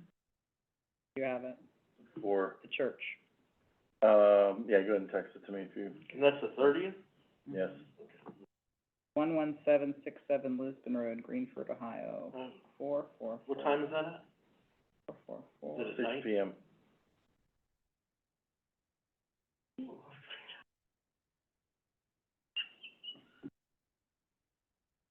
I'll text you.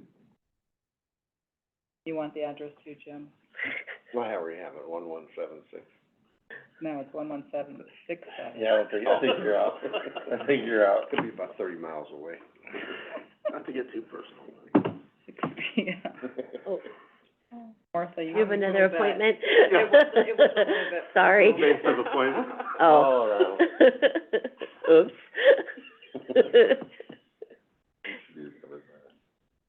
No, thank you, I have enough meetings. Hey, the more the merrier, right? I don't think anybody will. Barring any slips. Ooh. Commissioner, I guess to go back to what started the talk about the zoning text, you had mentioned that Newton is about 180 acres.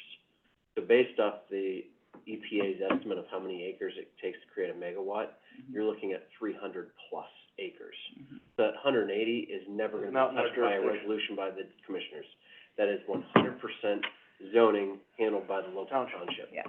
And you could be 275 acres, and that's still huge and massive, and that's gonna be It's on the something township. on them. And that's what I'm trying to say, is they just, I think there's Yeah, I don't think they there's not, they understand don't, that. and No, they we've been trying to Well, clarify. the zoning commissioner from the state was called and said, Logan Way's doing this, I'm the zoning guy, I don't wanna deal with this, she's my neighbor and friend, you But- guys gotta do something, 'cause we don't want it, and that's But what that's started. not legally. That's but- not what, No. that's not how this works. So Yeah. I almost feel like you need like a flow chart for them to go, is this many acres? It goes It's not about here. If it's this many if it's under this many It's acres, well, you gotta It's on you. there is no definitive formula for the acreage. Okay. Nick is, That's that's an a guess. estimate. Okay, that's a But, guess. but if they But that's- know the megawatts, that's Right, what the Ohio okay. Revised Code says. So if it Got is, it. if they are for certain. So there isn't a difference between a commercial and residential, or commercial and home use, or whatever, in the ORC for us to decide on. I thought it was, large scale, yeah, I Anything thought it over was like 50 50 acres or more or megawatts. something. 50 megawatts. it's the watts, Yeah, not the and acres. I think that is the same confusion. 50 acres and 50 megawatts are two Two totally vastly different different things. Yeah, Right, yeah, Very, very different things. Yeah. So, yep. 50 megawatts is huge, and like I said, based on the US EPA estimates, it's gonna be around 300 plus acres. You know, 180 anything- acres maybe, but 100, we just I don't would- know without yeah. talking to the depends on the technology, but. Who do they get a permit from? Ohio, Power Sighting Board, yeah. yeah. Cause one of my calls I got last night was a farmer in Hartford, and she said they bought property just for this on 305, Mhm. but they can't get it because they have a leaking well there, that they've had to self-report to Yeah. EPA, and because of that, they can't get their solar field. Hmm. I don't, there's a lot more involved in this, I guess, than what we know Yeah, right now. well, the Ohio Power Sighting Board just did updated guidance as well to address some of the concerns that have been discussed, including, you know, decommissioning and the safety of the structures and as they age and, you know, whether or not they contain dangerous material. So all of that's already been updated for the over 50. But the restricted area map that you're just talking about implementing, that would prohibit a entity from even applying to OPSB. That is why we discussed at meetings that that would be the best way to go, because, the other option is, if you don't do the restricted area map and somebody applies for the permit down the road, there are going to be public meetings and public hearings that will include the commissioners, the townships, everybody involved. And the OPSB can take all of your feedback and say, you know what, we realize nobody wants it, but we're still gonna move forward with it. I'm not saying that that happens all the time, but it has happened. It probably happens less than half the time, but do you wanna take that chance as a township? That's, I think, the primary reason for Vienna Township wanting to have the commissioners move forward with the restricted area map, because they don't even get to apply for a permit if you put that into place. Then again, you run into some of the townships saying, like that scenario there, where they don't wanna be the ones recommending to the commissioners that we don't want this, we just want you to do it. Well, they'll be And taking their that's the problem. chances. Well, that's the problem. Yeah, yeah, they'll be taking their chances long-term, but again, I looked at a couple, I didn't do too much research, but at the OPSB, records, and it was probably like 30% of the time OPSB decided, even though everybody said, no, we absolutely don't want it, they still move forward with granting the permit. Really a high percentage, low either. Not knowing anything about the process other than what I've heard here. No, with taking into account the townships and the, Is there an option to change the designation in the? Yes. oh, the designation of each township? Yes. In the future. Yes, so you can amend your map, you Right. can remove one, and that was a question that I think one of the townships asked. Was if we, in the future, if we were approached by a large company, could it potentially, and this township by no means has 200 acres together, so I told them it's probably not likely, but, I guess the townships need to be aware that if they don't recommend to the commissioners on this, it's a gamble, because, I mean, it's out of our hands then. yeah, I mean, really, again, the likelihood of it happening south of Warren is probably not Right. likely, because you're not going to find an aggregate amount of acreage that large in the southern townships. You're just not going to find that. You might have it existing in Gustavus or the Greens or the Mesopotamias, but, There are some parts of Lordstown that, I was thinking Lordstown, but I'm Well- not sure how big and that's outside both of our that's a village. jurisdictions. That's a village, That's yeah. right, That has nothing to do with the commissioners or the townships or the planning You're right. commission. As the cities So, would. all the cities and villages are on their own. They do their own floodplain, they do their own, zoning, they do their own planning. We don't have any jurisdiction over that. Same with, Newton Falls then too. Correct, the village. Not the township, but the village, Yeah, or the city of the village of Newton Falls. whichever it is. Yeah, I believe they did change their name legally too. But I don't think they have the requisite amount of people to be Correct. They changed the name on their charter to the city of Newton Falls. they don't have the requisite amount of people to be a city. So their census designation is still a village, but their name is the City of Newton Falls. So it's the village of the city of Newton Falls? Yeah. Correct. For legal purposes. There's a City of Newton Right, Falls that was Village. good discussion by Julie Green, Jim Mazaki, Commissioner Cantala Mesa, for the record. Okay, Martha Yoder, let's, All right. let's, I have a Not few just things now. before we get to ARPA. First thing, the commissioners asked me a few weeks ago to talk to Mr. Valesky, who has purchased, the funeral home, McFarland Funeral Home. I just happened to run into him because I was here till like 7-something last night, and he was outside in the parking lot. So we had a informal talk, and we set up to meet with, Bill Hart and myself and him. So we're gonna schedule an actual meeting. And so I have some ideas about where he's looking. He doesn't have a definitive plan for the property.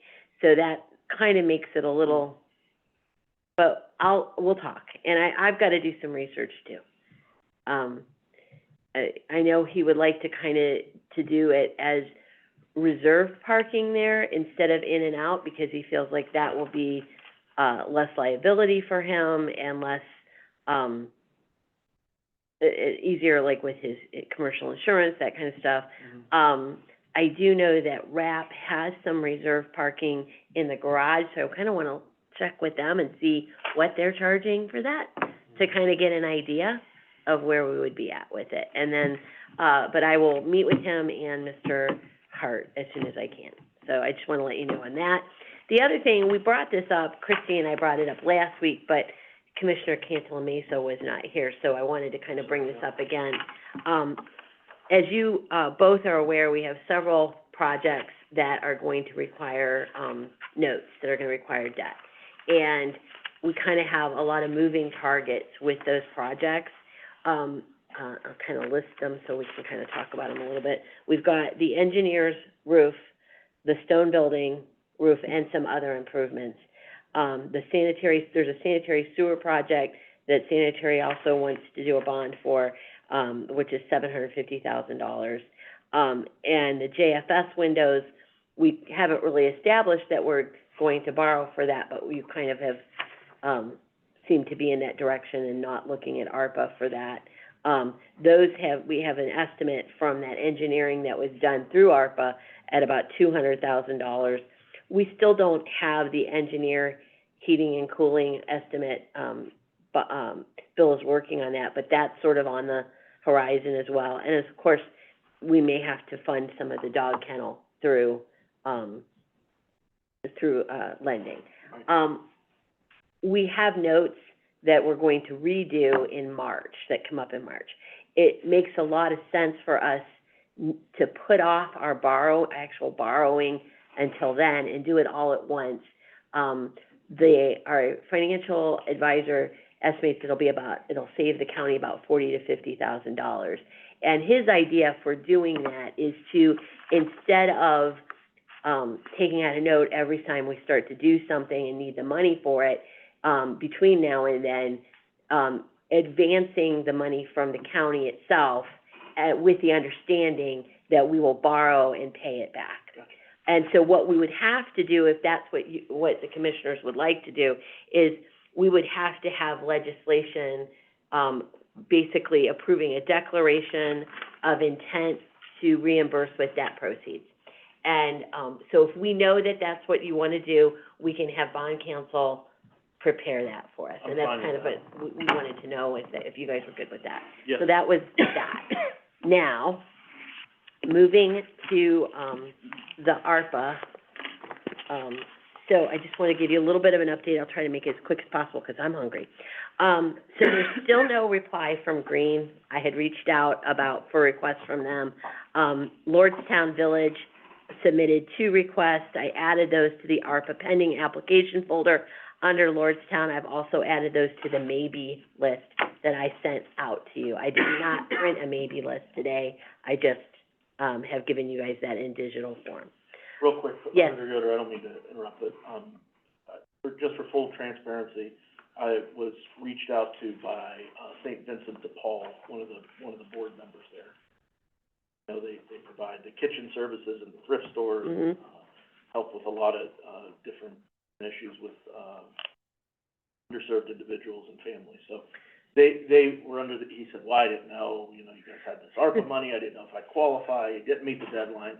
I said I'd bring it up at a meeting, I don't know what his ask would be, I don't know if he wants an application, but I said, I will bring it to the Board of Commissioners and see if we would entertain anything, to do with.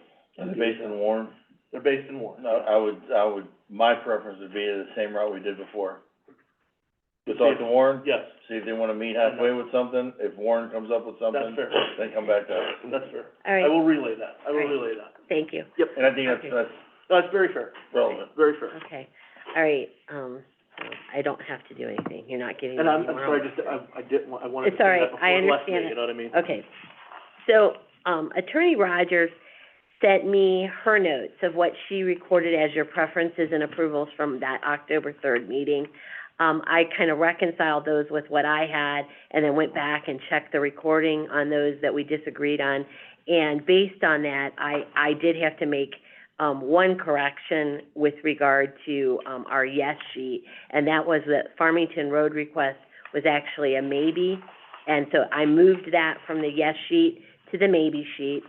Along those lines, for whatever reason, there were a few of the maybe requests where you actually also still ask, and I know usually you don't ask for this unless it's a yes, but there were a few that you asked for that were, there were maybes, but you did ask her to research legal opinions.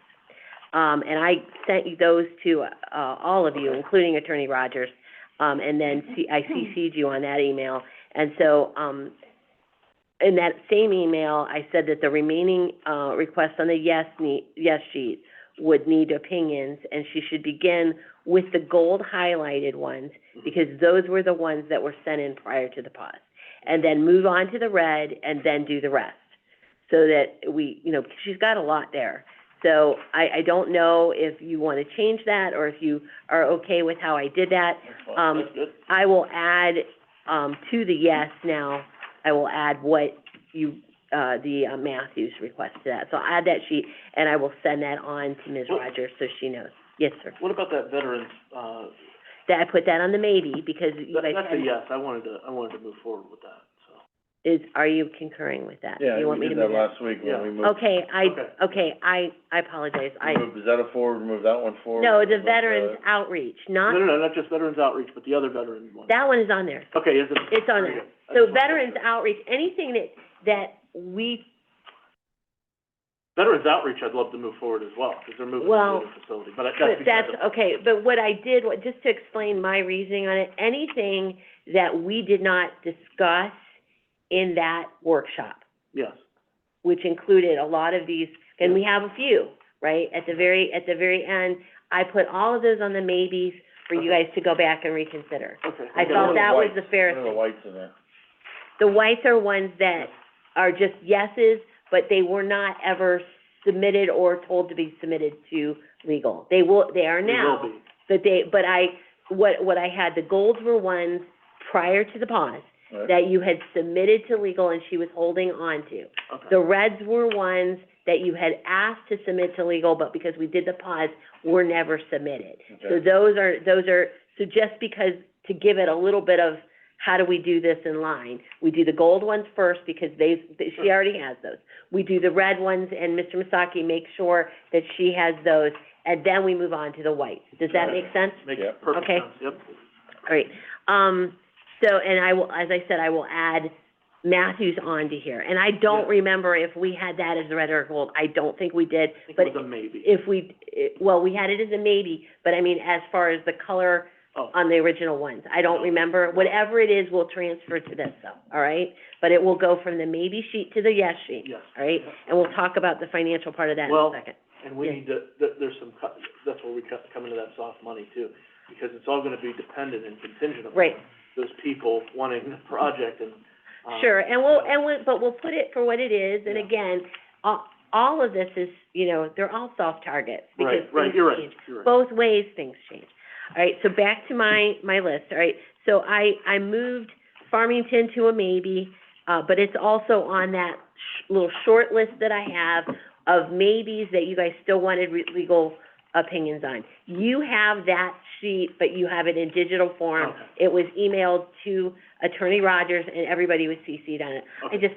We're printing a lot of paper, I was No, just no, trying no. to avoid a little of that. I also gave you, the allocated promise spreadsheet, and I've made this so that it's no longer inbred. I've created a brand new one with that information, because the other one was getting really wonky. So I have that one. It's basically what you've been getting all along, but it's just it looks a little bit nicer and cleaner.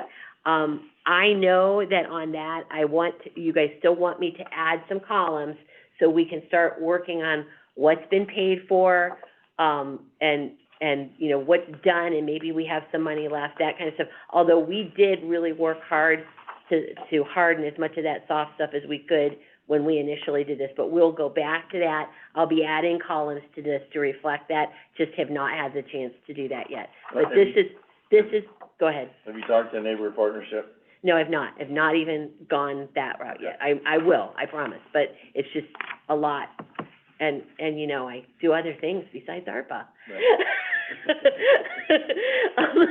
But I have I absolutely will. It's one of the things on my list, but it's a lot. The other thing about, TMP is we have not even written any checks to them at all. Mhm. We're not, to my knowledge. Yep. So that's, Martha, let me know if you need any contact information. okay, I appreciate that, thank you. On this, so you know what I'm doing, just to remind you, on the allocated and promised, once we have a resolution, it goes on this list, right? And, so after today, or after this week, I will add United Way on here. The United Way will be pulled off of this list, or off of the yes one, added to this one, so we have an accurate number for everything, right, of what we've promised. At this time, let's see, before I get to that, the other thing that we're working on is making sure that we have unique entity IDs. I always say ideas instead of IDs, and they're completed so that we can get everything processed. Shara made a list of the entities that had already been processed, because we had some that we processed without those unique, entity ID, and Mr. Masaki reached out to those. I've requested them from all the organizations with resolutions that have been passed since October 3rd meeting, as well as those on the agenda this week. So we are working on that, and we actually had pretty good response even so far. I've just got a few. Braceville didn't have one. I showed them how to apply. They've applied. Upton, the response from them was just thank you. So I'm going to touch back to them and make sure. I have a feeling that the president didn't know quite what it was going on, and she needed to check, but I'll go back to her. We did hear from, was it Vienna or Niles? Vienna, I think, one of them. Vienna, Niles hasn't responded, but we'll keep following up. And I know that Mr. Masaki is working on this list, and then every time we get them, we're sharing them with Shara so she can add them, because she really has to have those for her report. Right. So we're working our way through that. Christine as well. Yes. She keeps the files. Right, so we're doing that and all making sure everything's together. With moving the requests that were allocated by resolution last week, the total allocated or promised is now $28,630,965.02 out of the $38,557,293.88. The remaining unallocated, unpromised funds are $9,926,328.86.